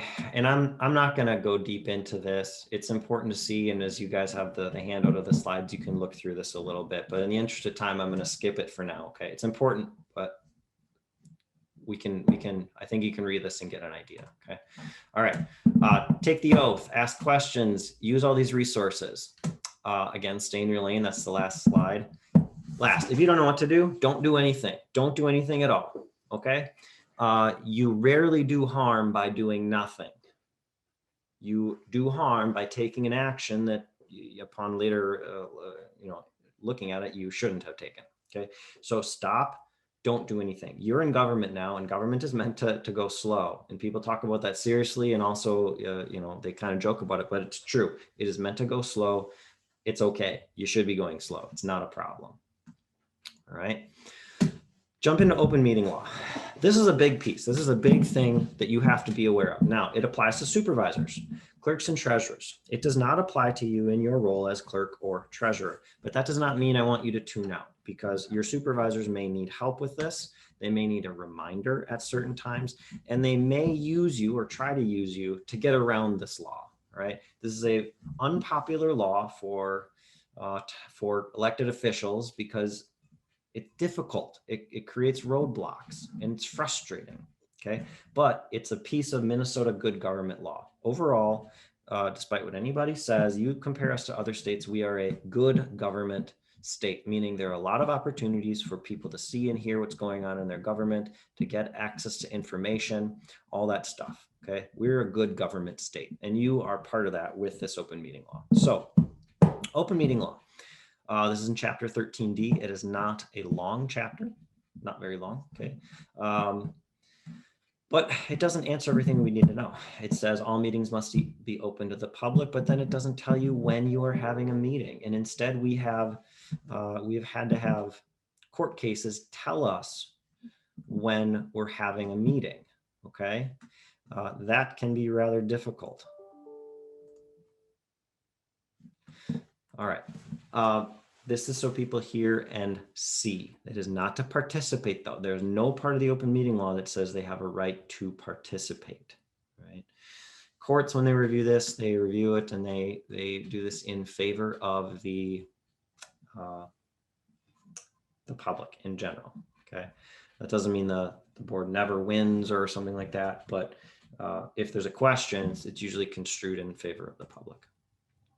All right, we have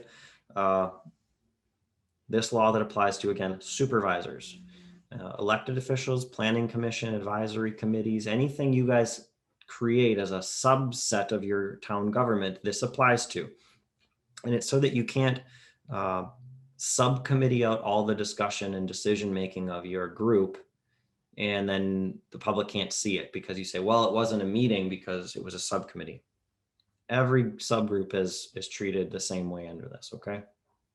It doesn't apply to private groups. So no, you don't have to do this with any private group you have. We touched on what a quorum was. For a 3-person board, it's 2. For a 5-person board, it's 3. We need this because those court cases tell us we are having a meeting when 3 things are present. The first is a quorum, okay?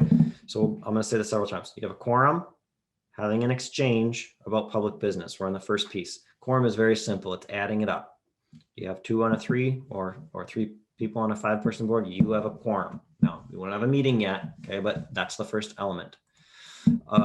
Exchange or discussion, this is the second element. Quorum, having an exchange about public business, okay? So here we've got a very, very broad view of what's an exchange or a discussion. The misconception is that, oh, we weren't making a decision, so it wasn't a meeting. That is absolutely wrong, okay? Making a decision is only one part of it, and it's because the decision is just the end. And for people to be fully informed, they have to see the discussion. They have to know what went into your decision-making process. The same as those minutes can't just give the decision, they have to give the reasons. People have, under this law, the ability to see and hear everything that led up to it. So this is broadly described. It could be talking face-to-face or by any electronic means. It could be phone, email, chat, tweet, whatever you do that's an exchange between a quorum. So with a 3-person board, 2 of you and you have your quorum, all right? That's difficult for some 3-person boards. For a 5-person board, well, 2 of you could talk. You could have an exchange about public business and we don't have a meeting yet, all right? So there's a little difference the way that works. The last piece, and this is clerks and treasurers, chain meeting or use of third parties. Officers sometimes think, I can outsmart this thing. No, you can't, okay? It's well done, it's well written, it's interpreted for the public. Don't try to outsmart it, just live with it because it's really not that bad. It feels bad, but it's really not, all right? You can't use a third person to try and get around this. That has been tried. It has been rejected. Those officers got in trouble for what they did. All right. So clerk, you can't have the supervisor say, oh, you know, pass this along to so-and-so and tell me what they think about it. Okay. That's not allowed. All right. That's a chain meeting or the use of third parties to build a consensus or to build understanding among those voting board members. Okay.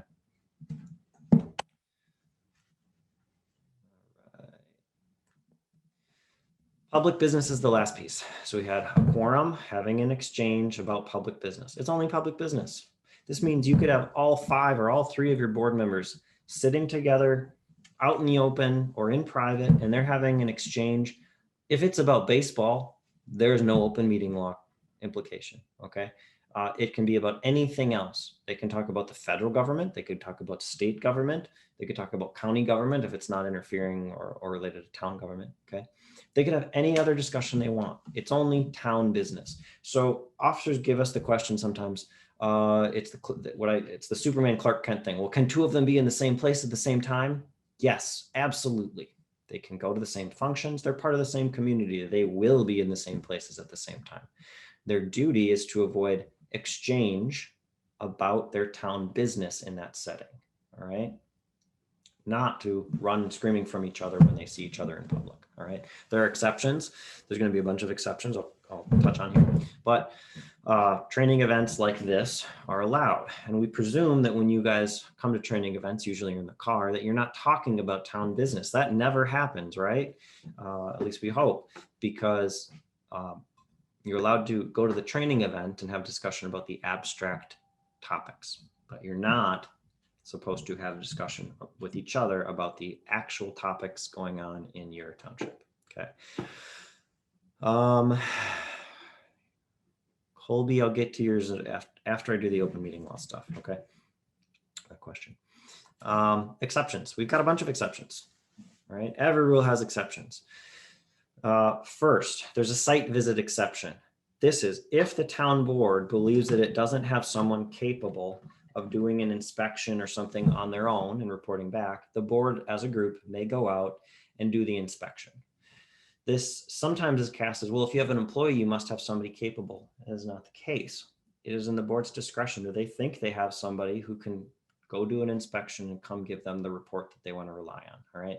So a lot of towns use this for their road tour in the spring. They all get into the car and they drive around, and they should be taking notes about what they see, and they can talk to each other to point out conditions, but they shouldn't be having the exchange about what to do or comparing things or, well, how are we going to do that?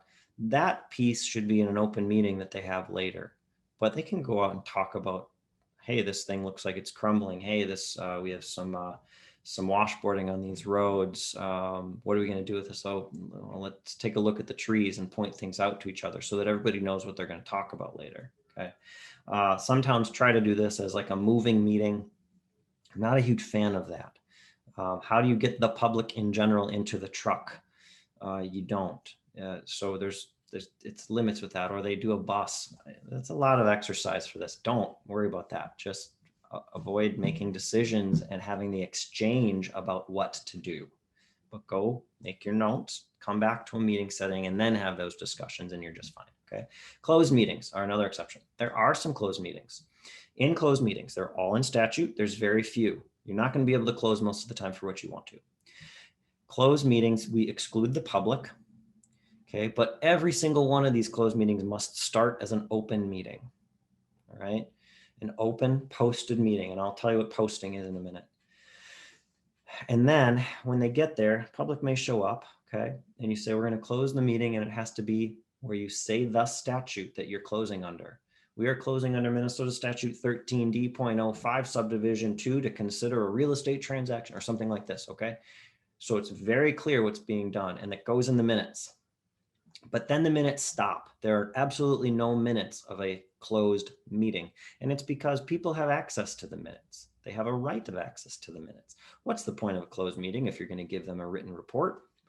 No minutes of a closed session ever, okay? The supervisors, you could probably exclude the clerk and the treasurer from a closed setting if you have reason to. Clerk and treasurer, if you stay for a closed session, realize you are bound by confidentiality, and you could have consequences if you reveal those confidences, okay?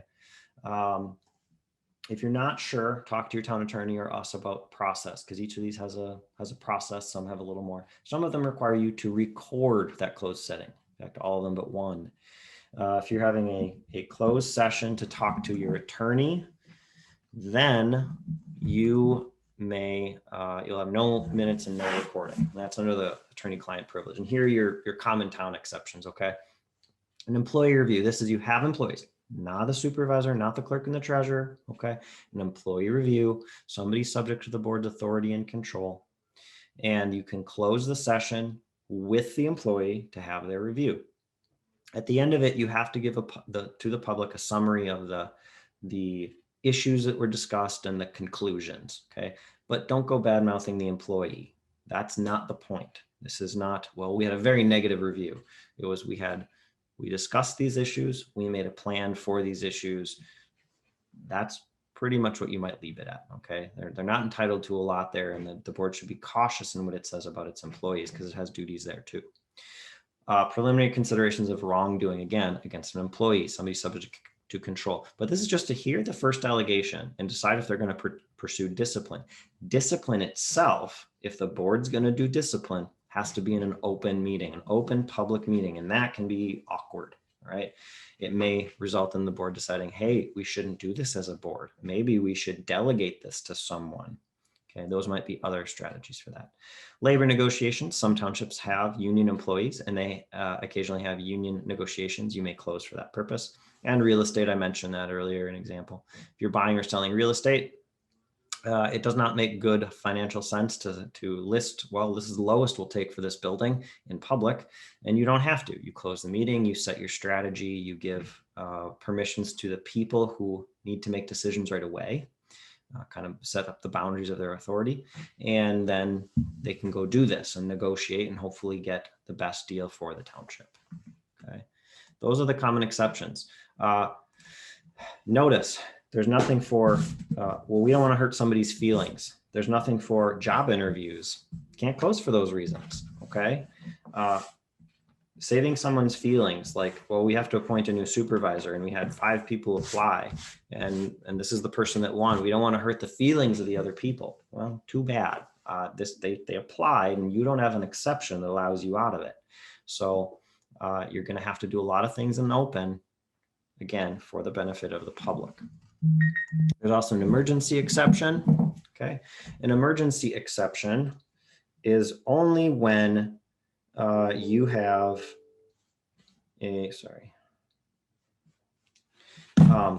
only when you have a threat to the health, welfare, safety of the public. And that standard is going to be used again, health threat to the safety or welfare of the public. And then you may have an emergency meeting. And this is not a closed meeting, remember. It's just that you don't have time to post it or do anything. For townships, it is, I think, without exception, in my time, it's weather-related events. You have washouts, you have power lines down, you have some issue you got to deal with related to your roads or something. Then they get up and they go out and they have a meeting on the roadside or wherever they need to, and they make the decisions needed to get through the emergency. They close the road, they get a contractor to clean up. They do those things. That's okay. But you're going to keep minutes of that because, again, it's not closed. Now, the clerk. It's 4 in the morning, it's 6 in the morning. Maybe you're not an early riser, it's 9 and you don't want to get up. They say, well, we're having an emergency meeting, come out and take minutes. Clerks, you do not need to go out there and take minutes, okay? They can take notes themselves and give them to you or write them up themselves. Because remember, minutes protect the board of supervisors, all right? And in that case, they don't need to expect you to come out there and write their minutes on the roadside or whatever the case may be, okay? If you have those good minutes, supervisors, courts will usually defer to what you did out there, but it should be related to this emergency. It's not, well, we're out here on the emergency, let's also authorize the snowplow purchase because we're here. Don't exceed the emergency, okay? Kind of stay in bounds. All right, notice.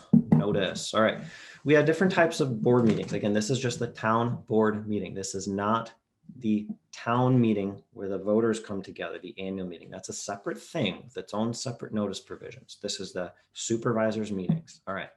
In the supervisors meetings, you have regular meetings and special meetings. And either of them can become what's on the bottom called a continued meeting. All right. So a regular meeting is where you guys decide we're going to meet on the second Tuesday of every month. And the law says you make that schedule and you file it with the clerk, and then no more notice is needed. And at a regular meeting, you can exercise all of your powers subject to any statute you have, okay?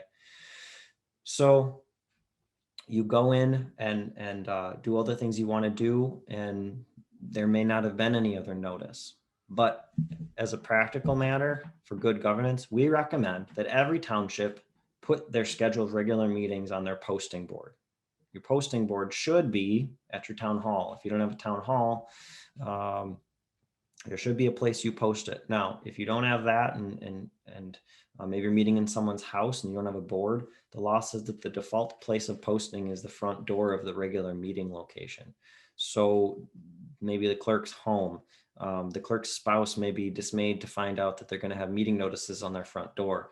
Spend some money and get a board, a posting board, and put that somewhere so people can see that, and that can be your good notice. Okay. Publishing, you'll notice, is not required. Posting is what we're going to talk about here. Okay. Posted, not published. So then we go to special meetings. A special meeting is something outside of the regular meeting schedule. And because it's special, you have to give special notice, and you're limited in what you can do. So the posted notice, again, posted, not published. We're not talking about newspapers here. Okay. Posted on a piece of paper, on a board, or on the door. All right. Date, time, and location, and the purpose of the meeting, meaning what are you going to take up? What are you going to talk about in this meeting? And when you do that, and then you go to this meeting, you then can talk about the things you listed, right? Remember that regular meeting was talk about anything that's fair game, anything in statute, but in a special meeting, you're limited to what you posted, okay? There's a special provision. Some folks who want special notice of a special meeting, you have to send them notice, okay, of the special meeting. There's also other ways to do that with publishing if you get too many of these things and it's not economical to do.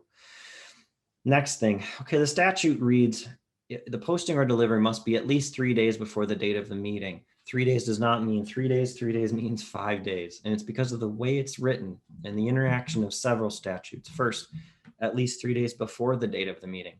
The date of the meeting doesn't count, okay? It's saying before the date of the meeting. So we're now up to 4 days, all right? And then the other issue is, well, what if you posted it late on the first day? Is that fair notice? What if it's at 11:59 on day one? That's not really fair notice, okay? And there's another statute that interacts with this and says, when you have a period less than 7 days, the last day of the period is not counted, okay? So we have to add a day, meaning Thursday is the last day of the period, not the 5th day. This is where it gets really wonky, and I'm not going to go into it just as a rule. It's the hand rule, 5 days notice, okay? Your 3 posteds are the middle, all right? Day of posting is your first, day of the meeting is the 5th. You give at least 5, you're good. You can go ahead your meeting, okay? Continued meetings. Continued meetings are either one of these, all right? A regular meeting that you want to continue, you just don't adjourn. You don't adjourn that meeting. You don't stop. Somebody offers or makes the motion, I want to continue this meeting till tomorrow at 7 p.m. because we need more information. We have to make a decision, but we need more information. We have to talk to a contractor. If this passes, okay, then the meeting stops, okay? It's not adjourned. Don't adjourn. And instead, we pick up the next night with the same minutes because it's treated as the same meeting. We have continued it. We could do the same with a special meeting. But the way you treat this is however the meeting started, regular or special, that's the way it continues if you use this power. So if it was regular and you continue it, you continue with a regular meeting. If it was special and you continued it, we're going to continue with a special meeting. All right. Now, for those crafty among you, those criminal masterminds, you cannot just continue every single meeting and never adjourn so that you never have to post any notices. Okay. You do have to be fair and reasonable. Again, public trust. There's a public trust that you're going to act fairly and give people notice. You may not do what they like, but they should be aware of what's going on. Okay. So the continued meeting, the big value is we can come back sooner without having to repost a notice. All right. Penalties. Here's what you care about. Why should they do this? Well, it's because it's a civil action. This is both good and bad. It's not a crime. You're not going to jail, but it's a civil action. The disadvantage there is it's a lower burden of proof. In a criminal case, it's proof beyond a reasonable doubt. We've all watched crime shows because they can't help themselves and put them on. Proof beyond a reasonable doubt is our criminal standard. It's the highest standard in law. But in a civil case, it's not that. It's preponderance, meaning just over 50% to find that you are liable for something and you are civilly guilty. Okay, liable is civil guilt. All right. This can be brought by any person anywhere. If you have an open meeting law violation, I don't live in your community, but I could bring this claim. All right. I'm not going to, but I could. It's wide open. And this is because we want supervisors to take this seriously, not to blow it off, not to say, well, the town's going to pay for it if it happens. It's not. This is a personal fine up to $300 per violation against the supervisors who had the violation, right? 3 of these violations, separate cases, and you lose your office. And you may be thinking, great, I found a way out of this thing. But it's really hard to do, okay? You have to have 3 separate cases, not 3 violations within the same case. And if you burn through your 3 chances, then you lose your office, okay? The $300 cannot be paid for by insurance or by the township. You're going to get out your checkbook if you have these. So please take this law seriously. There's never a hurry, all right? If there's a real hurry, it's an emergency, and you have an emergency exception, and you're going to document it, and you're good. Otherwise, not an emergency, not a hurry. Don't call each other up to decide when the plows go out. No, one person has to get delegated authority to decide this kind of thing, all right? It's okay. You're not supposed to be involved in every single decision within the township.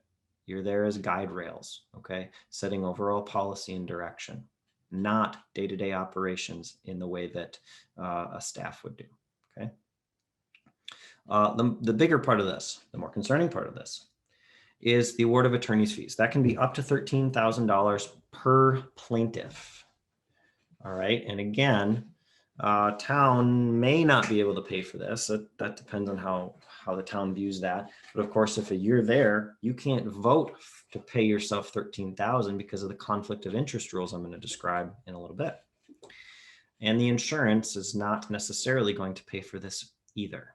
So please take this seriously, okay?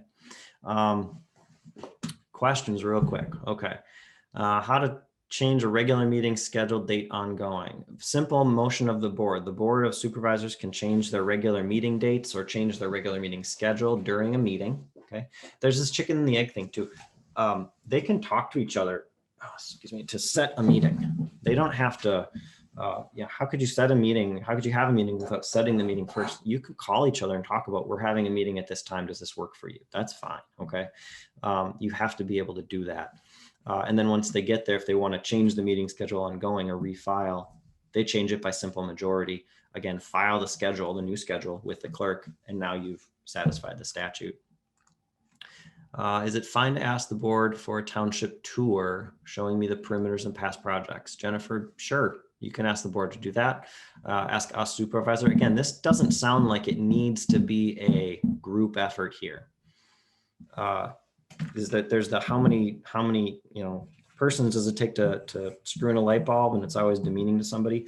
How many supervisors does it really take to run this township? Okay, day to day, it's not all 3 or all 5. It's not. Okay, each of you has been put in this place. We're going to talk about divvying up some authority later, but that's the model you should be pursuing here. Okay. If authorized during an annual meeting to get bids on equipment, can 2 board members go to dealerships and get those bids and look at the equipment? No, Mark, they cannot. The annual meeting, first of all, doesn't get to authorize bids or purchases like that. Again, that's spending money, and that is solely a board power. Okay, so you go to the annual meeting and the board usually presents its budget, part of the board of audit, right? And then the voters take that up and they consider it, and then they'll levy an amount of money. Now, once it's levied, it's the boards to figure out, how are we going to do that? How are we going to spend it? And the budget is a proposed set of spending. Things change. So budgets are not set in stone here. So we have a couple issues here. We have the who makes the decision issue, and then we also have the can they go together? No. Okay, because this isn't probably an inspection. I guess if you were to say this is an inspection and they're not going to have any discussion about whether to buy it, that's probably okay. How important is it for them both to see it? Is it $300 and $13,000 important? Or is it, nope, you go, maybe I'll go a different time. Maybe we'll set up separate appointments, something like that, okay? There are ways to protect themselves, but if it were me, I'd be cautious about it. Okay, so Jaden, I think I got you. If they don't need seconds and motions, how do they adopt motions? They just by agreement, either informal. It's just when you have a group of people together, and what do you want to do tonight? You don't make a motion, right? I move that me and my friends shall go to the bar. No, we have an exchange about what we're going to do. It's informal, and in the end of it, we come to some agreement. You could do it informally, and that's my point. If you're really comfortable and you're really dedicated to the motion idea, go ahead and use it. Okay. But I'm saying there's different ways to do it. You don't have to be tied to this motion idea. All right. Are all of the board liable or individually for OML violations? 3 violations. How are new board members put on the board? Sue. Okay. So it would be the people who personally did something wrong that would be liable for something. It's not everybody. Okay. So a lot of these cases are brought up against a particular board member, and plaintiffs think they're crafty. Well, I'll bring it against the one that I don't like. Well, that doesn't usually fit very well. And often that one that sued brings in the others at times if need be, to show that, no, we all did this, and I'm going to bring in these other people into the lawsuit. I have never seen someone actually removed. It is very difficult to get 3 violations, okay? Especially where your town, and I happen to know your town communicates with their attorney, and I think they generally are trying to do things how they should. So it would be unlikely, I would think, that you would have this. And the other piece of this, court cases are slow, especially civil cases right now. So by the time you get through one case, you will have had more elections. All right. This is not a viable means to get people off the board. It's just not. So I wouldn't spend too much time on that. How are new board members put on the board? It'll probably be a special election costing your township money and time. And it would be unfortunate, I think, if any township would have to go through that kind of thing. So I'm going to have us why don't we take a 5-minute break? Okay. Usually this is where we would take this break in our live presentation, and we'll come back in and pick up there. Okay.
Leslie, I'm gonna try the, see if I can get the window going here again.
All right, Leslie, there? I'm here. All right. It says I can't start video because you've stopped it. Does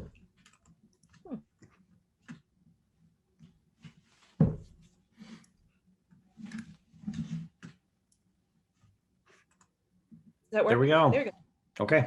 All right. So we will jump back in. So we had a couple questions. Can a town adopt several forms of governance at the same time? Example, option B and D. Yes. So it's possible to do that. We have a resource on our webpage in the information library, the general information section on optional forms of town government. Some do have an appointed combined clerk treasurer. The thing to be aware of is you'll have a periodic audit that you have to do when you combine the clerk treasurer. It's not terrible. It costs money though, and some don't want to do that. So it is a possibility.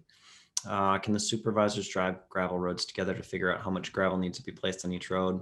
That's the problem, Sarah. So they can't make those decisions or have that discussion. They have to look at conditions and then come back to an open meeting and decide how much to put on each road. They can't do that in the truck. It's not a meeting. It's an inspection. Inspection doesn't mean decide a thing. It means look at. Husband is a supervisor and you are the clerk. In an open meeting law, I'm not supposed to disclose to my husband when I get an email. You can disclose that you received an email, Sharon. It's just that he shouldn't know what's in there, and it's about two-way communication. So let's say we have two supervisors in a room, and I walk in and the other supervisor says something loudly about town business. Well, I heard it because I have ears and they were loud. That doesn't mean there's a violation. It's an exchange, a back and forth. So when supervisors send something, if they sent an email and all the supervisors got it, but no one responded and there was no action or nothing after that, that shouldn't be a violation because there was nothing back. It wasn't the exchange. Okay. That's one way. Two way is what we're concerned about.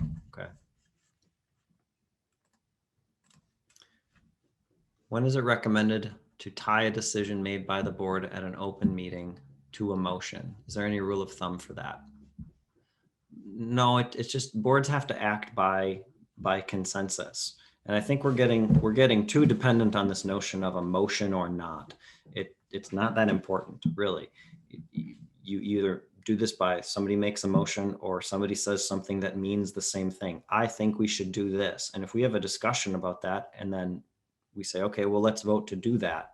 We've had effectively we've had the motion, the idea. A motion is just an idea. We've had the discussion or the exchange among us, and then we had our vote. It's the same thing as if we say, I make a motion, and somebody else says, well, I second the motion. And now we have our exchange about the motion, and then somebody calls the question on the motion. It's the exact same thing. It's just one is more formal, and there may be reasons to do that, but don't get caught up in these terms. Okay. Again, kindergarten rules. When you decided whether to play with the blocks or whether to play with the ball, you didn't have a motion, and you don't need it all the time. So just be aware that you have options there. Formality isn't a requirement. When's it recommended? Oh, I'm sorry. We had that one. Okay, good. All right. So let's jump back into our presentation. As you're conducting business, it's important to act timely. Some things have a timer on them, all right? And it'll say in the statute, but if not, it doesn't. Now that doesn't mean you should let it languish, because people have an expectation that you're going to give them a decision on certain things. So try to be responsive, try to move forward and give them finality, whether they like the decision or not. When you act, town boards act by motion, resolution, or ordinance, one of three ways. And these are listed in order of least formal to most formal. So the motion is verbal. That's what we talk about in the meeting. You're in the meeting and there's the idea, and somebody agrees to it, and they're able to see it. Of course, slideshow. Thank you. Share. Okay, now you should be seeing it.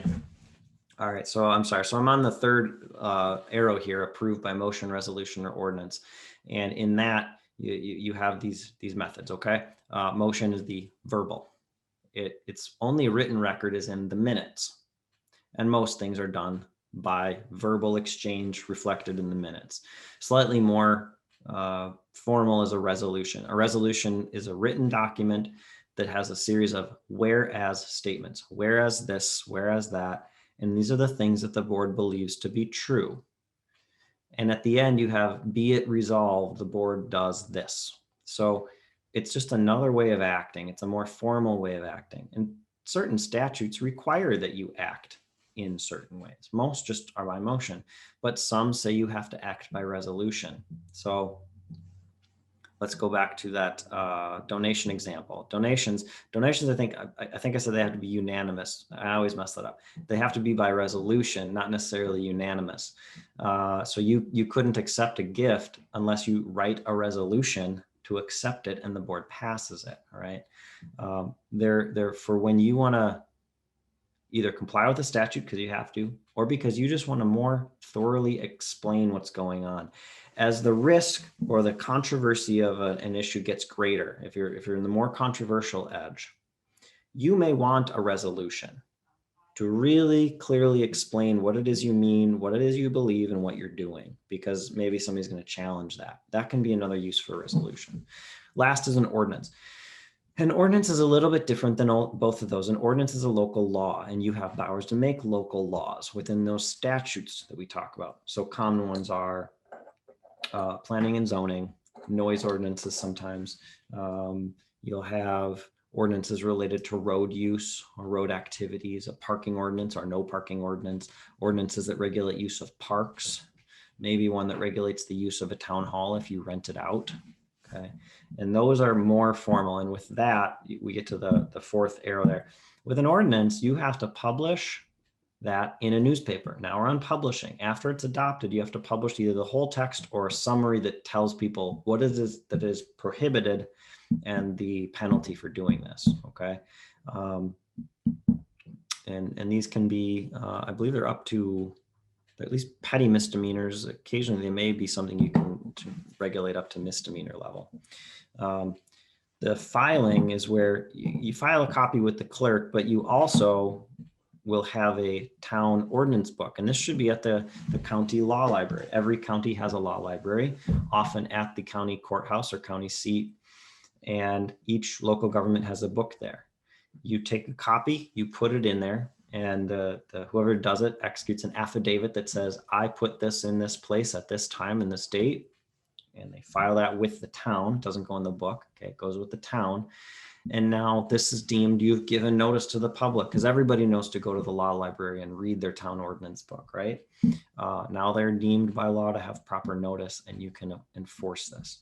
Now, we talked about procedure, and if you skip a step, well, if you don't publish it or you don't file it and you go to try and enforce it, you'll probably find that you can't enforce this thing because procedure matters. So it matters what you did with this, but also how you did it, and be careful and make sure you do that. Last thing, there is no individual authority among the township, among the township members. The chair, there is, unfortunately, among some chairmen and chair people, the idea that they are the lead supervisor. They are more, they have more authority than the others, and this is not true. There is no individual authority in the township. No one acts by themselves, okay, on that board. They can make somebody a chairperson, and really that's just the person who maintains order and moves the meeting along, interacts more often with the public, but that could change meeting to meeting. You don't have to have the same person doing that all the time. And they sign documents. That's the role of the chair. But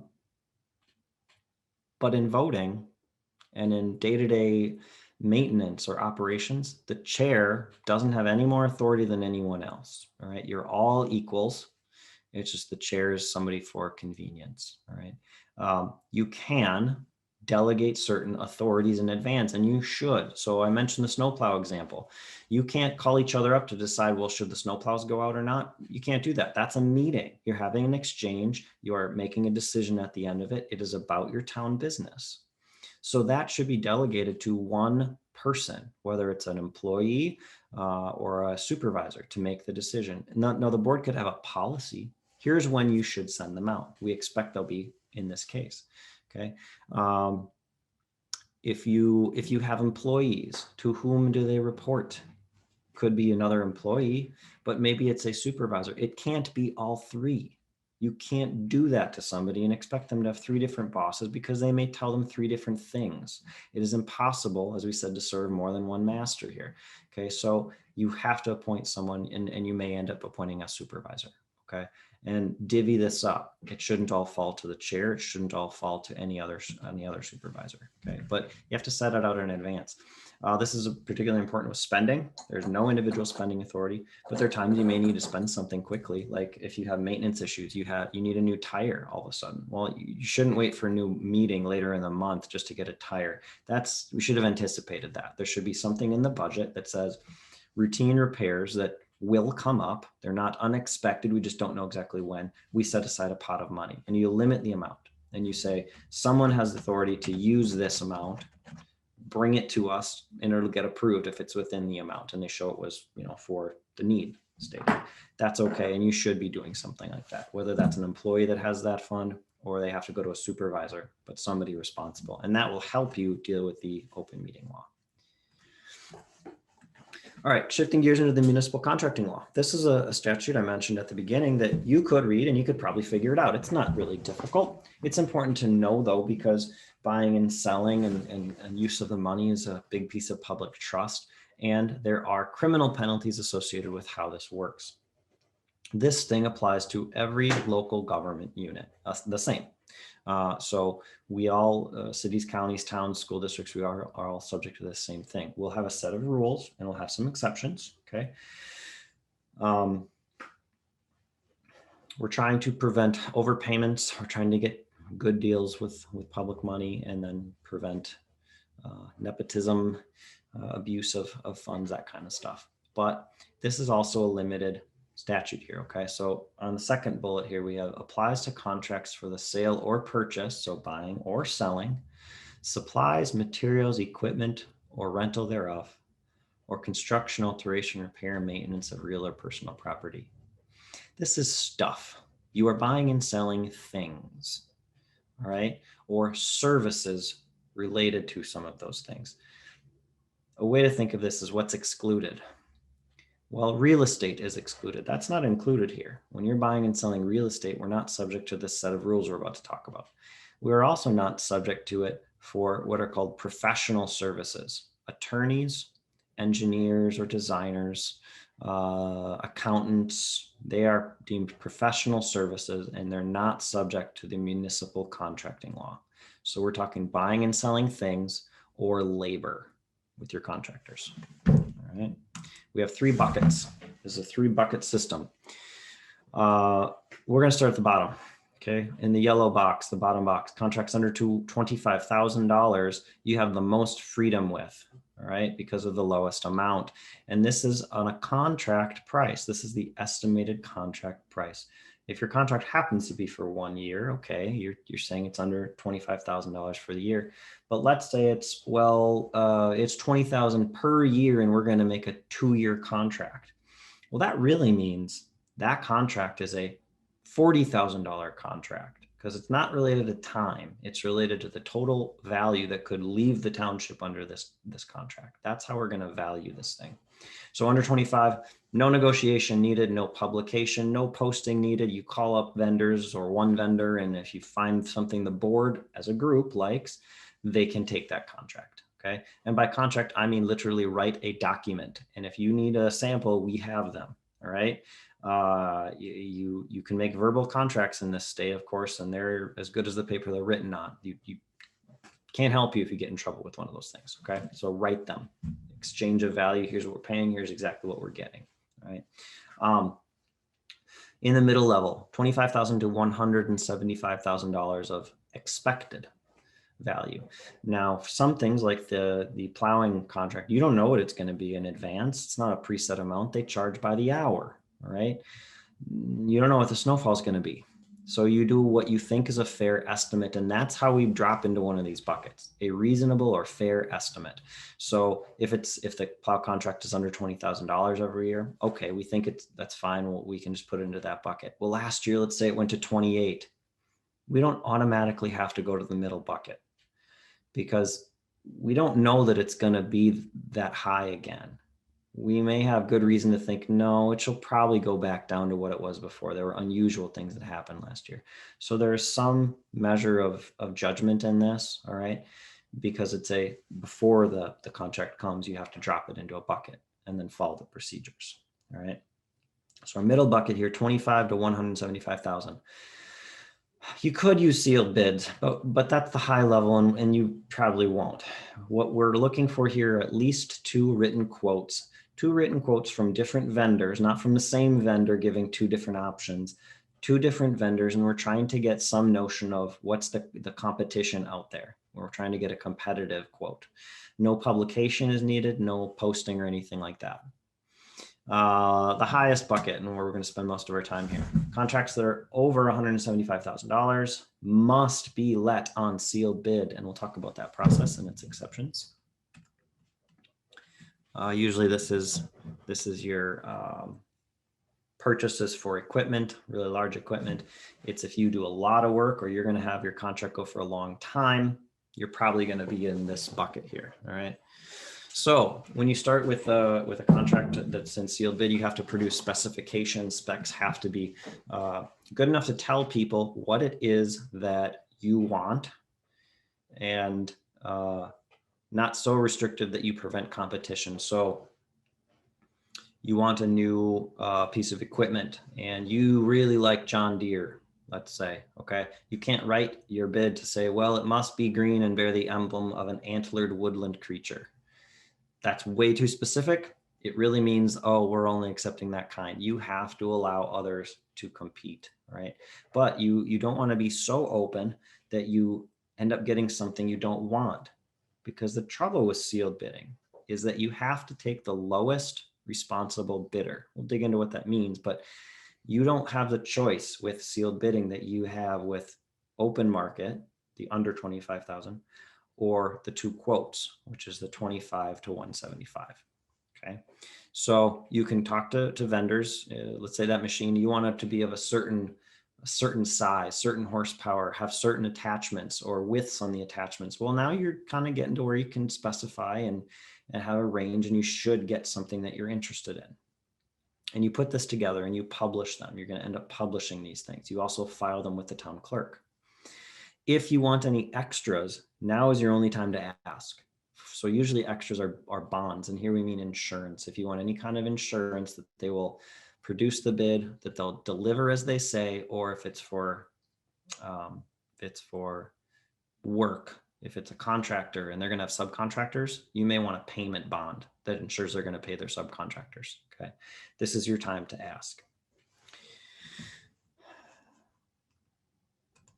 If you're too open with what you ask for, you may not get what you want. Like even gravel has specifications. And if you don't say what you mean by gravel, you could end up with stuff that is not appropriate for your roads. Okay. So you want to make sure you're asking for the right thing, but still allow for competition. When you do your publication here, it goes out, you get the sealed bids back. You don't open them right away. You open them only in public in an open meeting. It doesn't necessarily have to be a board meeting. It's just that you have to put in the publication, we'll be opening them at this time. And you might have contractors show up, you might have media show up or interested people, and then you open them all up. And when this happens, you don't take one right away, even if it's a board meeting. You stop and you review them because you're looking for, were they responsive to what you want, right? Did they give you what you're asking for? So if you wanted a particular machine and you set a limit on the horsepower because you're trying to aim for a certain class of equipment here, okay? Well, one that's lowest, maybe it looks good, but it was lower than the horsepower minimum you gave. You cannot take that bid because it's outside of your specification range. Even if you want it, you can't take it. So you have to review these things to see, did they actually give you what you're asking for? And if they didn't, you have to throw them out. Okay. You're also going to look for, do there appear to be any errors or problems? Because if something looks too good to be true, it might be. And you may have to talk to that vendor about, well, I think we're missing a couple zeros, you know, are you really going to give it to us for this cheap? And chances are they won't. And if there isn't any kind of error, whether you raise it or somebody else does, you talk to your town attorney, because this is getting into a danger area that you need help to figure out, what do you do with these bids that look wrong or that we had to accept because it was the lowest, but somebody's saying there's a problem with it, or we accepted it and they said, well, we can't deliver at that price. We won't do it. Okay. Now we're kind of getting to some danger areas.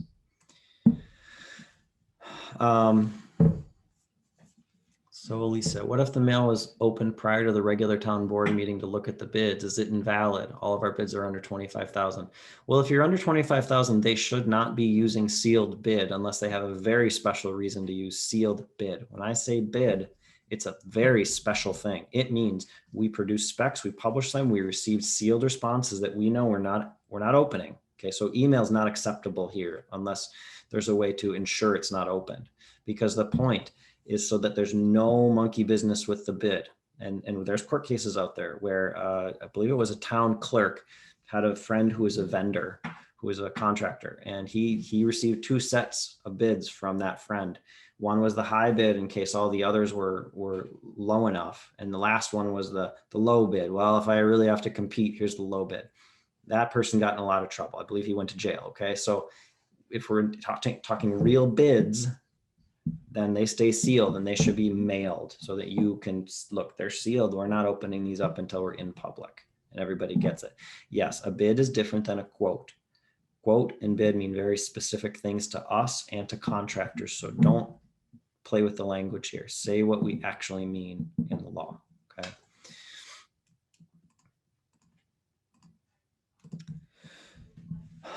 And Christopher, I'll try to come back to your open meeting law question a little bit here, okay, on this. All right, lowest responsible bidder. So now we've got our things in, we've got all our bids in, and we've opened them, no monkey business, okay, and we have all these things. Law says if it's let on bid, if we did this process, we have to see this process through to the end, all right? So it was $25,000, but we said it's on sealed bid and we did it that way. Too bad, you're on sealed bid. You have to take the lowest responsible bidder. You do not have flexibility here, okay? And if you don't, this is a misdemeanor violation and the town officer must leave office. Misdemeanor violation, I believe, is up to 90 days in jail. And I wanna say it's a $3,000 or $1,000 fine. I know that's a big difference. I just can't remember the number at the moment. But it's serious. So, you know, we don't mess around with this. We take it and you may end up with something you don't like. All right. You may end up with a bidder. You hate him. You think he's a terrible person. He may be a terrible person. But if he's the lowest and he gave you what was promised, and there's no expectation that he couldn't complete the job, you have to take him. There's no option here, okay?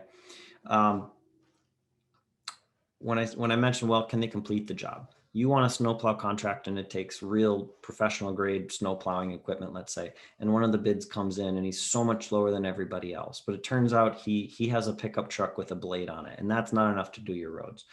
That's not responsive. That's not realistic, even though he's the lowest, okay? That's a really exaggerated example, but that's the kind of thing where if you know for some reason they can't do your work, there may be a reason that you have to reject that bid. And it's why you're not accepting one the night of. You're going to take these and take time and review them alone, and then open meeting later. Okay. I mean, supervisors on their own, get professional help with this and make the right decision. Okay.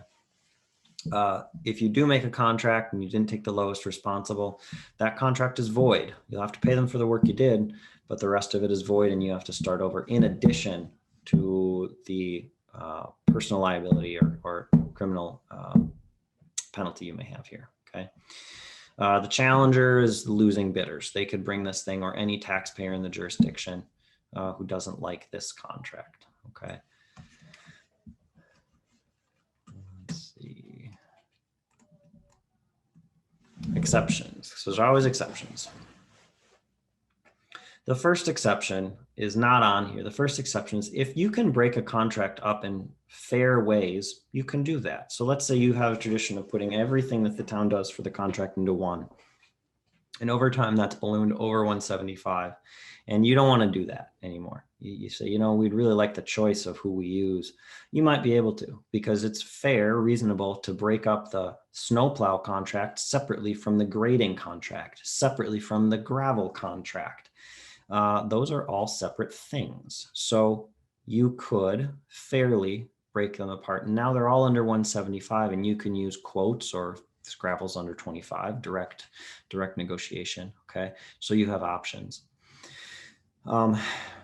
This raises the quote issue of, well, we have a quote and it's lower than the other one, but we don't want to take that one. Can we take the higher quote? Yes, you could take the higher quote, but you better have good reasons why. Again, there's some problem with the one that's lower. Not, well, we don't know him and we don't trust him, or he's from out of town. No, you got to have a good reason why you think they can't do the job that you would reject a lower quote. Okay. Now back into our sealed bid world here. Okay. Sealed bid world. Let's say we can't break it up and we're stuck with this. Well, what do we do here? Are there any ways out of it? Yeah. First one is through the state contract, what's called the state contract. It is the State Cooperative Purchasing Venture. It is an office out of the Department of Administration residing in St. Paul. Any local government can join this thing. It is free. And then you get the benefit of what they've pre-negotiated as prices for state contracts. Okay. But you have to go through their office. It is not the same to go to the vendor you want and say, well, this is the state contract price. Will you give it to us for that? Because it's not just about the price. It's also about process here. So you contact them, see what they have on their menu, and you order it. And you pay the price listed, and you may get exactly what you want if they happen to have pre-bid this thing or pre-negotiated a price. And the idea is, well, we think you're getting a fair price. We've looked at it. We think what we have to offer is better than what you could get on the open market. Okay. Joint powers agreements. This is similar to the state contract. There are joint powers groups that are involved in purchasing, and one is called Sourcewell. It's a Minnesota group. It started as a bunch of school districts who started joint purchasing for themselves. They were pretty good at it, and then they started offering it to all the other governments that they could. You'll see this from in-state and out of state. There's another one called like Houston JPA or something like that. They advertise to our towns. The point being, you can buy through them because you're buying from another government. All right. And that's the fourth bullet point there, purchases between local governments and the federal and state government. Well, that's the same as a joint powers agreement. The joint powers agreements can only be between governments. Okay. It's just that certain joint powers are designed for purchasing. So if you have a big purchase, you may want to look at Sourcewell and see what they have. There's a lot. Okay. Okay, see what they can do, and you may get exactly what you want. On the road issue, if there's a county road contract and you have a town road that touches that county road, you do not necessarily need to bid it out. You could go to the contractor and you can latch on to the county contract. The argument being, well, the county already did this work. We deem it to be fair because of that. So town, you can get in on the same terms and conditions that the county got into, and arguably the same pricing structure, some way of determining that. Okay. Last, there is emergencies. Again, imminent threat to the health, safety, or welfare of the community. The same standard we used for the open meeting law. So that's nice. Okay.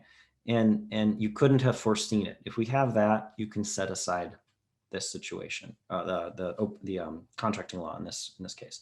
This is kind of the classic example: is your plow breaks in the dead of winter and you didn't foresee it. You couldn't have foreseen it, and maybe you could repair it, but that's just time to get a new one.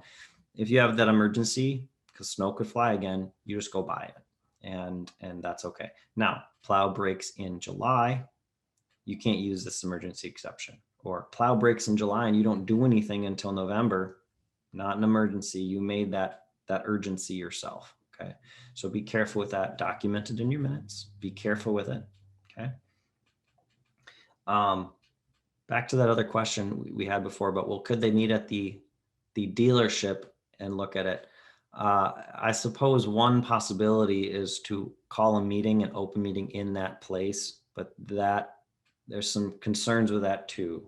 And you may end up wanting to do something like that. We can talk about that for the person who had that question a little bit earlier. Okay. All right. Before we go into purchasing your town stuff, we'll get the questions. All right. 2 questions. Supervisors, I've emailed conversation as something more urgent has come up. How do you make that legal under OML? You can't, Christopher. They cannot have an email conversation. They can't use carrier pigeons or texting unless there's an emergency, right? They could schedule a meeting, or if there's an emergency, but urgent, that's the word you use. Urgency is not enough to set aside the open meeting law, all right? You forget to pay a bill and you don't want to pay the penalty, too bad. That is not an emergency. Financial problems are never an emergency in town government here. Okay. Do you have to publish the email chain? No. Publishing the email chain and publishing or having a recording and putting that out doesn't take the place of the open meeting. And here is where I said, you're going to try and break this thing. You're going to try and defeat it. Stop. We can't defeat this thing. You can only act as a board in that open meeting where the public can come see and hear it, unless we fit into one of those few exceptions. So there's no way to use, well, what if we publish and we told them what we said? Doesn't matter. They have the right to see and hear it at the moment you have the communication, right? So this is why that doesn't work. It's frustrating. That's where I started. That's a very frustrating deal to deal with. But remember, most things are not all that urgent. The world's not going to end because the township didn't pay a bill, okay? Now, power line's down, you go take care of it, okay? Safety hazard, that's urgent, yeah, you go take care of it. Okay. All right. Is it the board's responsibility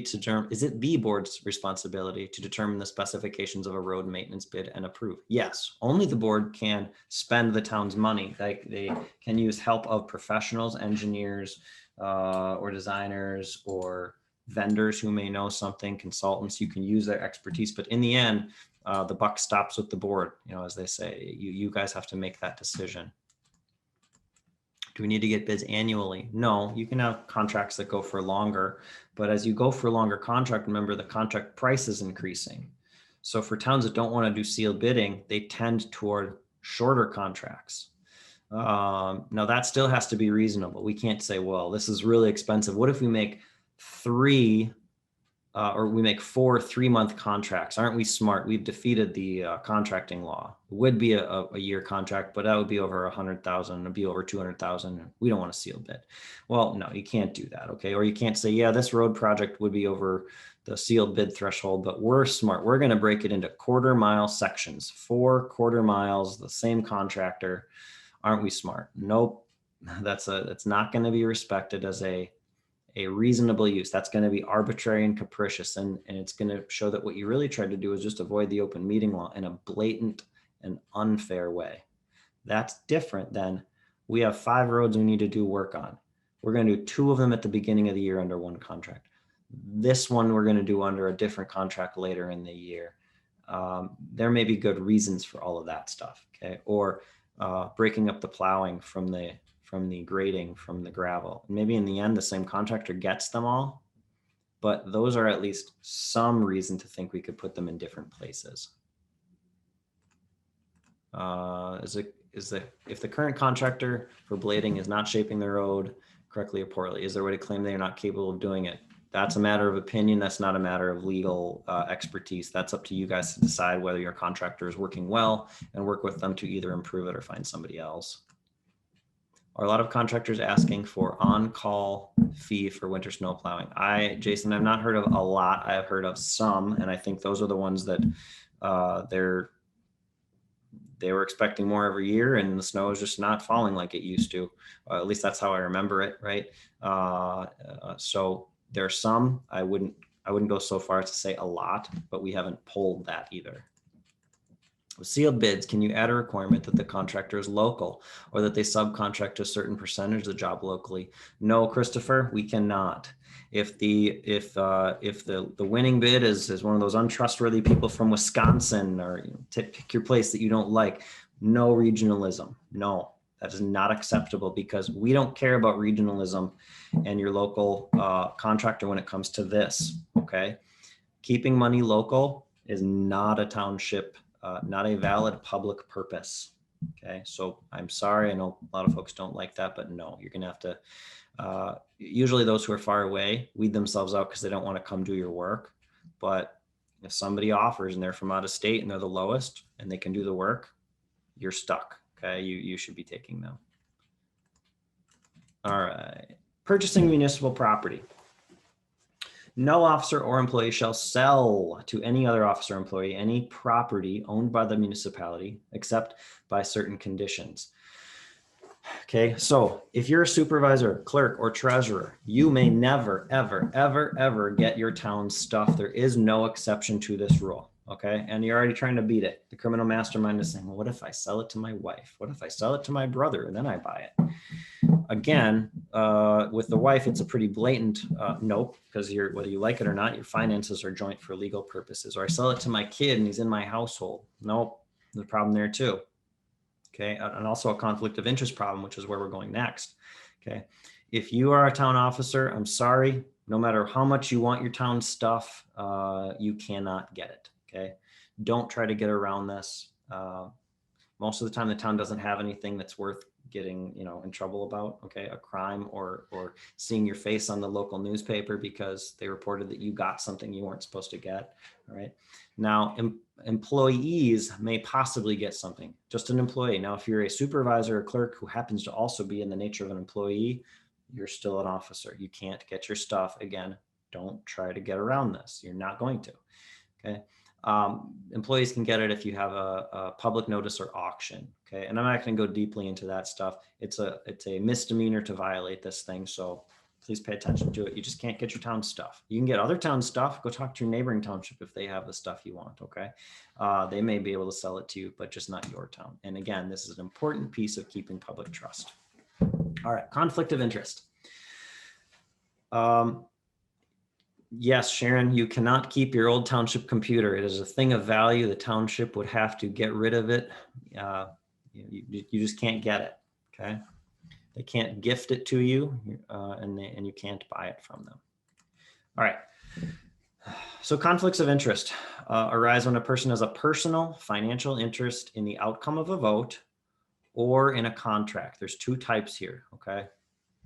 Statutory is the one with the contract. We'll take that second. Common law is harder to deal with. I'm sorry, statutory is the first one we'll deal with. Common law is non-contract interests. All right. A lot of things that people think are conflicts are not really conflicts. So the incompatibility issue or the multiple family members on the board, people say, well, that's a conflict of interest. No, it's not. All right. It's maybe something else, but it's not this.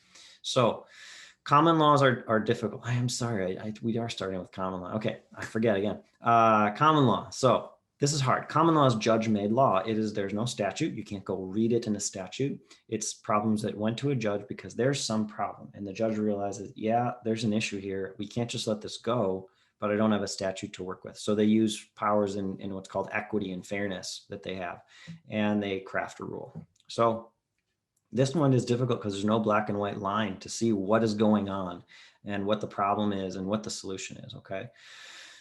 So this is where you as a supervisor, and it's only supervisors, would have a vote on something that could have a financial interest to you, all right? And the courts go through these factors, and I'm gonna do it with an example, okay? So we have, let's say we have a township, southern Minnesota, just outside Rochester, and this is a true story. Okay, you have a 3 supervisor board. There's a liquor license request. The city's granted the license for, or excuse me, the county has granted the license for a couple of years without checking with the township, which is a different problem. But now in the 3rd year, it's been caught. And this bar has been operating. It's popular. It's been going for a few years, and they're doing well. And it comes before the township. Well, the township holds a hearing. They want to hold a hearing on it. And the guy who lives across the street from the bar, he has a lot of property there, and he says, I am damaged. My property is devalued $60,000 because that bar is there. Don't give them the license, shut them down, restore our property value, you know, and he has supporters. But eventually the board grants the license because they've been operating. They're a successful business. You know, you don't want to put somebody out of work. Okay. So the next year there's a vacancy on the town board, on the supervisor. And of course the guy across the street gets on the board. Liquor license comes up annually. And this time around, he convinces one of the other supervisors to vote against it. So now it's 3-1 that this thing won't be granted. And the bar, they sue the township saying, well, wait a minute, there's a conflict here. This guy who lives across the street has a conflict of interest. He has a personal financial interest in the outcome of that vote. And the court looks at this, and they use these 5 factors, which come from a prior case. Okay. So first, what's the nature of the decision? Well, this is a licensing decision. It is it's kind of judicial in nature. It's, well, you're applying for this, do you get it? And we judge it on a personal basis. It's not a rule set across for everybody like a legislative function. Okay. Second, what's the nature of the financial interest, or does he have one? Well, people could disagree about this, but the court says, yeah, he does, because he said he did. Whether it's true is a separate question. Maybe his property wasn't actually devalued, but he said in a meeting in the public that he's lost $60,000 because of it. So arguably, if this thing went away, he thinks he'd gain value, and he should have known not to do that, is their argument. Okay. But the next thing is, well, how many interested officials are there? Out of the 3, how many have this possible financial problem? Well, it was only 1. And that means on number 4, well, do we need him to take part to make a decision? And here we have a board of 3. If 1 is gone, we still have a quorum, and they can still consider the matter. Okay. And that's really where the court came down. The 5th one is other means, meaning, is there a backstop? Like if it's a planning commission, well, the planning commission doesn't always make the final rule, or there's an appeal. Okay. But in this situation, well, the backstop, the other means was the court. Okay. So it was less of an issue here. But in this township, the court said, yep, that was a common law conflict of interest. He had a financial interest in the outcome of the vote, and he should have abstained because he wasn't needed. There was still a quorum without him. And the next question is, well, but they tied. That's a 1-1 tie, right? Don't you need him to break the tie? No, we don't, because here in a tie, it would go back to the county, and the county would have granted the liquor license the same as they always had done. Okay. There's other ways this comes up. When it comes up, please call us, call your town attorney. We have, again, resources on the library. We'll walk through these steps with you. And there are times, if I had more time, I'd give you another example, but there are times where you may have a financial interest and you still have to vote, because taking all the people off that had one wouldn't let you do anything. Okay. So simple way to solve one. If you think you might have it, abstain. You abstain, you're good. There's no issue. Okay. That is not the case with the second method. The second conflict of interest, this is statutory. You can read this thing. Not too terribly difficult. It's about contracts. To summarize, it's, well, if you're a public official and you have the authority to take part in any way in a contract, sale, or lease, then you can't personally benefit from it. Now, gross misdemeanors underlined. Gross is stepping up here. Okay, misdemeanor is what we've seen before. A mere 90 days and few $1,000s. Well, a gross misdemeanor is up to a year, okay, in jail. Again, serious. If there's something going on here, it's going to be investigated. All right. The way this is written, it can apply to clerks and treasurers. And because it says a public officer who is authorized to take part in any manner. Well, what does in any manner mean? I don't know, and you don't know, and the courts haven't told us. So the cautious approach is that supervisors, clerks, and treasurers all take this as something they have to be aware of, okay? And unlike common law, where you could abstain and get out of it, can't do that here. So this is with a contract. You're a supervisor and you want to do work for the township, right? And we talk about this as extra work for extra pay. There's certain things you're, as an elected officer, you're supposed to do. For example, go to meetings and vote, attend these trainings, go do an inspection from time to time, communicate with constituents. That's part of your supervisor pay, all right? Your supervisor pay, that kind of stuff, that's not a contract. That's something the supervisors themselves set, okay?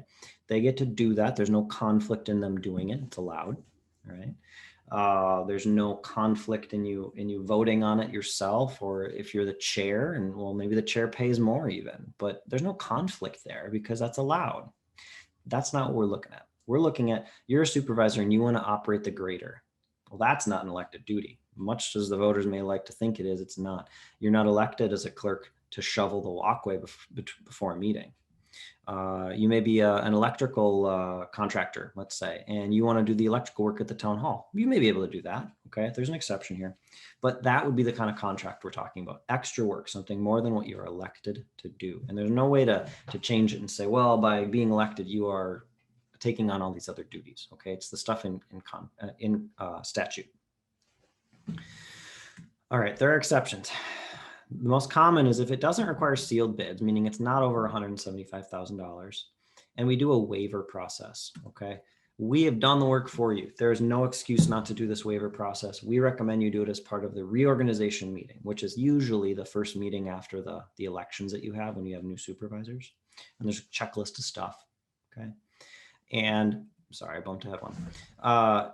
In this waiver process, it's 2 steps. The board itself says, well, we want to make a contract with so-and-so supervisor to do these jobs. And we think it's a fair price that he's going to charge us. And we recognize that. And they pass a resolution. We've done the work for you.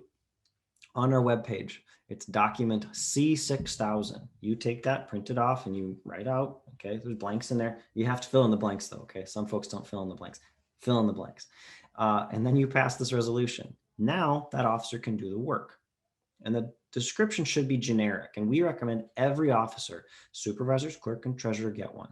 And the description of work is manual labor as needed, operating duties as needed, election judge duties as needed, and anything else you can think of that they do extra. Okay, election judging, not a duty of office. If you're going to do that and get paid, you need one of these done. All right. Now you can go do the work. And when you do the work and you turn in your claim, you also submit an affidavit. Likewise, we've done it for you. Fill in the blanks, make it even easier. Fill in most of the blanks, make yourself 12 copies for the year or 36 for your term, okay, for a 3-year term.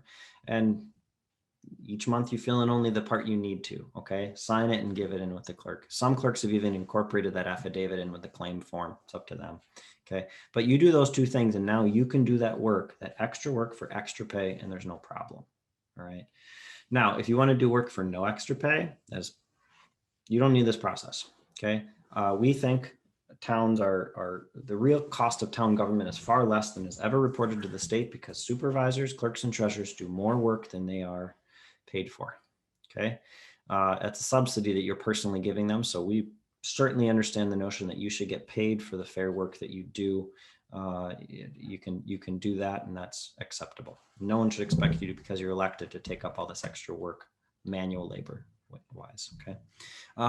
If 2 sealed bids come in for road work and the contractor you've been using is not the lowest, can you go back to that contractor and request a revised quote? So we're in the quote world. We're in the middle bucket, Cameron. Yes. An advantage of open market or quotes is that you can negotiate. You cannot negotiate with sealed bids. You're stuck with what they give you. Okay. But on the quote world, you can negotiate down, and you should, because that's what you would do if it were your own contract that you're making. If you were doing your own work, you wouldn't pay more. Okay. Don't treat the town like just because it's not your money that you can pay more. Do the work, ask if they can meet or beat. And if not, why not? And if they understand they're about to lose a business, they may get more competitive with you. Okay. Would it be a conflict of interest to work for the contractor that often hauls gravel or other jobs for the township and be the clerk? Greg, it should not be an issue. There is an exception for employees of a contractor. I believe it's in 471.89 or just after that. And we could go through and find that one for you if you give a call or an email. Sue, are election duties part of the clerk's duties? Of course. So election duties, the clerks, I categorize the clerk as you have record keeping duties. Okay. And these are the verbs that you have, like for the clerk and the treasurer: file, keep, maintain, receive, provide, right? It's not decide or judge or that kind of thing. That's board stuff. But with the clerk, that's a big part of the duties. And then the clerk's duties are to be the chief election official, which is not necessarily election judge, but you have duties as a clerk related to getting ready for the election, providing notices, receiving filings, and things like that. So election duties should not be extra pay.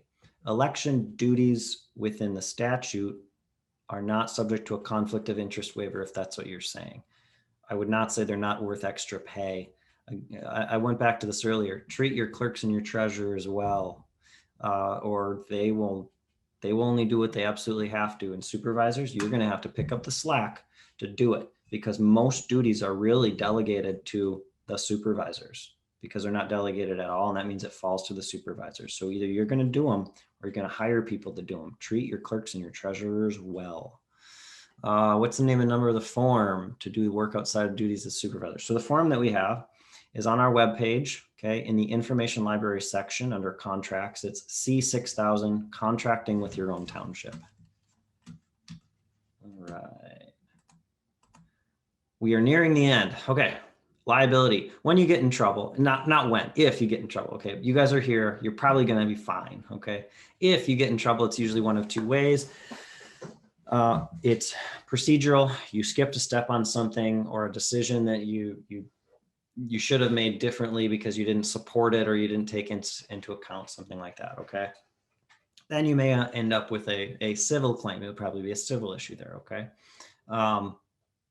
Those are road decisions a lot of times, because that's your primary infrastructure. That's most often what we see, or planning level decisions. If you do planning and zoning, that's a common one for townships. And that's always a struggle, no matter who does it, county or city or townships. There's always a struggle in land use. And so those are just part of doing business. Part of keeping your community looking the way you want with your ordinance is sometimes conflict with that. Property damage is the other one. You'll see trespass, again, related to road claims where you're actually acting upon the area, or water claims, flooding, whether you did something or not. People often feel that you should have done something or shouldn't have done something, and you can have issues with that. Trees on the road right of way that are town responsibility to manage in a lot of cases. Okay. Or the way you work or treat your employees can be an issue. Now, the clerk and the treasurer, again, not your employees, which doesn't mean treat them poorly. It just means there's different standards involved there. Okay. I think I'm going to leave that piece there. Personal liability. You have very little personal liability, because if you did, who would ever take this job? No one would ever want to take this job if you had personal responsibility or liability for the civil wrongs of the township. So the only thing we've talked about where there's a civil liability for the township officers, and it's personal, is that open meeting law. Supervisors, you have to take it seriously. They've made it so that you take it seriously, because only you can decide if you're going to make that thing work. So that's your civil liability. The only other place you could see it in civil liability is if you exceeded the authority. Remember, we talked about individual authority. No one has individual authority. Okay. Well, if you're a road supervisor, if you're the supervisor and you do a lot of the road work, and you say, we could use a lot more signs. I'm going to go buy signs and install them. You go buy the signs, you install them, and then it goes to the board and they say, well, we didn't authorize this payment. We don't want to do this. In fact, we went through a process to remove our signs.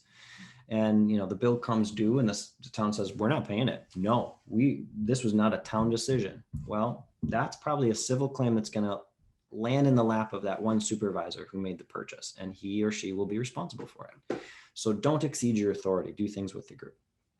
Okay, the other place, criminal liability. Very few places where you'll have criminal liability, and we touched on them. You violate the contracting law. You buy your town's, sell your town's stuff. Interesting, it's not buying your town's stuff, it's selling your town's stuff. Okay. Conflicts of interest, the statutory type. Okay, not the common law type, but the statutory type, all criminal offenses. And it's, again, keeping trust in government. All right, I mentioned this before, data practices. All right, if you are a town outside the Twin Cities Metro, the Data Practices Act does not apply to you, but don't tune out, all right? The Data Practices Act starts with a statement, again, it's a good government law. It starts with a statement that all data is open to the public. And then it has like 160 pages of exceptions. It is notoriously difficult and frustrating to deal with for governments. There are cases and problems in the big cities where, I mean, it costs them hundreds of thousands of dollars just to do document production, okay? And it's not always for good, fair purposes, but that's the trouble. The people requesting don't always have to have it for that reason. It's just a right. Now, if you're in the Twin Cities Metro, you're what's called an urban town and you are subject to the Data Practices Act. Chances are your town already knows that. And you have a town attorney who helps you with that, all right? If you're outside, data practices does not apply to you. That means people call it the Freedom of Information Act. Well, that's a federal thing. That doesn't apply, okay? You do not have to give out anything really but the minutes. But the reason that towns have this exception is because it's so difficult to comply with. It's so expensive to comply with. And towns don't usually have the kind of data that this thing seeks to get at, okay? We have few employees overall. We have roads, which you can pretty much see what's going on with those things, okay? There's not a lot of data that towns are gonna have that's subject to it. So the legislature said, you know what, this doesn't make sense here, it's wasteful, and we're not gonna make towns subject to it, okay, if you're outside the metro area. Now that doesn't mean you don't give out information. It means you still should. We're gonna try and work with people, but it means you have more flexibility. It means you can and should redact certain things. Certain things are private, okay? Now, top line pay for any employee or supervisor, that should be public. You should be giving that, okay? And people get it in the Board of Audit report anyway. Contracts, there's no privacy in contracts, give them out. That's not a problem, okay? The quotes, if you have notes of the quotes, yeah, give them out. Because if you justified what you did, maybe you get criticized, but you can always fall back to, here's why we made our decision. Yeah, we knew those facts. We made a different decision. And that's all fine because part of it's going to be disagreement. All right. Now, there are times you will not want to give something out. You may not want to give something out that you've received from an attorney if it's an advice. It may be something that the deductions in a paycheck, that's not public. Some of these deductions in a paycheck, they have no business in the public knowing the deductions of anybody's paycheck. They could see the gross and the net, okay, but nothing else. That's where you have to be, try to work with people, try to give them something, all right? But you don't have to. And it's a board decision. The clerk and the treasurer hold information. They don't own it and they don't control it. It is still the town's information, and the town board should have a policy about how they're going to consider these things, okay? You may have policies like charging for copies, something like that. Okay. One exception is the minutes. People get access to the minutes. They can come in and look at the minutes. They're not entitled to copies. You could charge for copies or something like that. Or they could come in, take pictures with their phone if they want. Those are all options. Okay. So outside of the metro, don't worry about this Data Practices Act, but still try to give people something. This isn't to say no. This is a work with them. Okay. Because this is an important exception for townships to hang on to, because it will increase your budget a lot if you have to deal with this thing. And it is not fun. Okay. All right.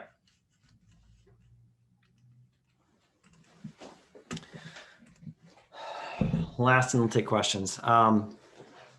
all of this is trust between the public and you, but also among each other and also among other governments. You're not just your little community here. You have other governments related to you and connected to you. So get to know those others around you, because that's a pretty important thing to have you guys work through together. You're going to interact, whether it's annexation with the city or town line roads with another town or the fire contract. You're going to have to work with people, and you need a basis for that relationship other than, well, we're contracting and we have to talk now. You should have something beyond that. So that open meeting law, remember, applies to your board. You can go meet with all the other government's members you want. Okay. You can go have coffee with a neighboring city's mayor or something like that. Okay. And this quote came from a city mayor who realized that the city was about to annex a bunch of property into town, cause problems. And eventually he said, hey, this is not worth it. This is foolish. Yeah, we want it, but to do this, we're going to offend our neighbors. We may be in different local governments, but this is the same community. Okay. Yeah. The city, the community of the city doesn't stop at the boundaries. People go to the same churches. They frequent the same businesses. Our kids go to school together. This would be stupid to pursue in an adversarial way. Try to proceed that way. You may disagree with people. You may deeply disagree with people, but they're trying to do just as well as you are. And I guarantee you'll find times where you are wrong and times where they're wrong, but times when you're wrong too. Okay. Let's do some questions real quick here. Let's see. What was the name and number of the, okay, I already got that one, sorry. Does the supervisor need a waiver to be paid for his time as a member of the fire department?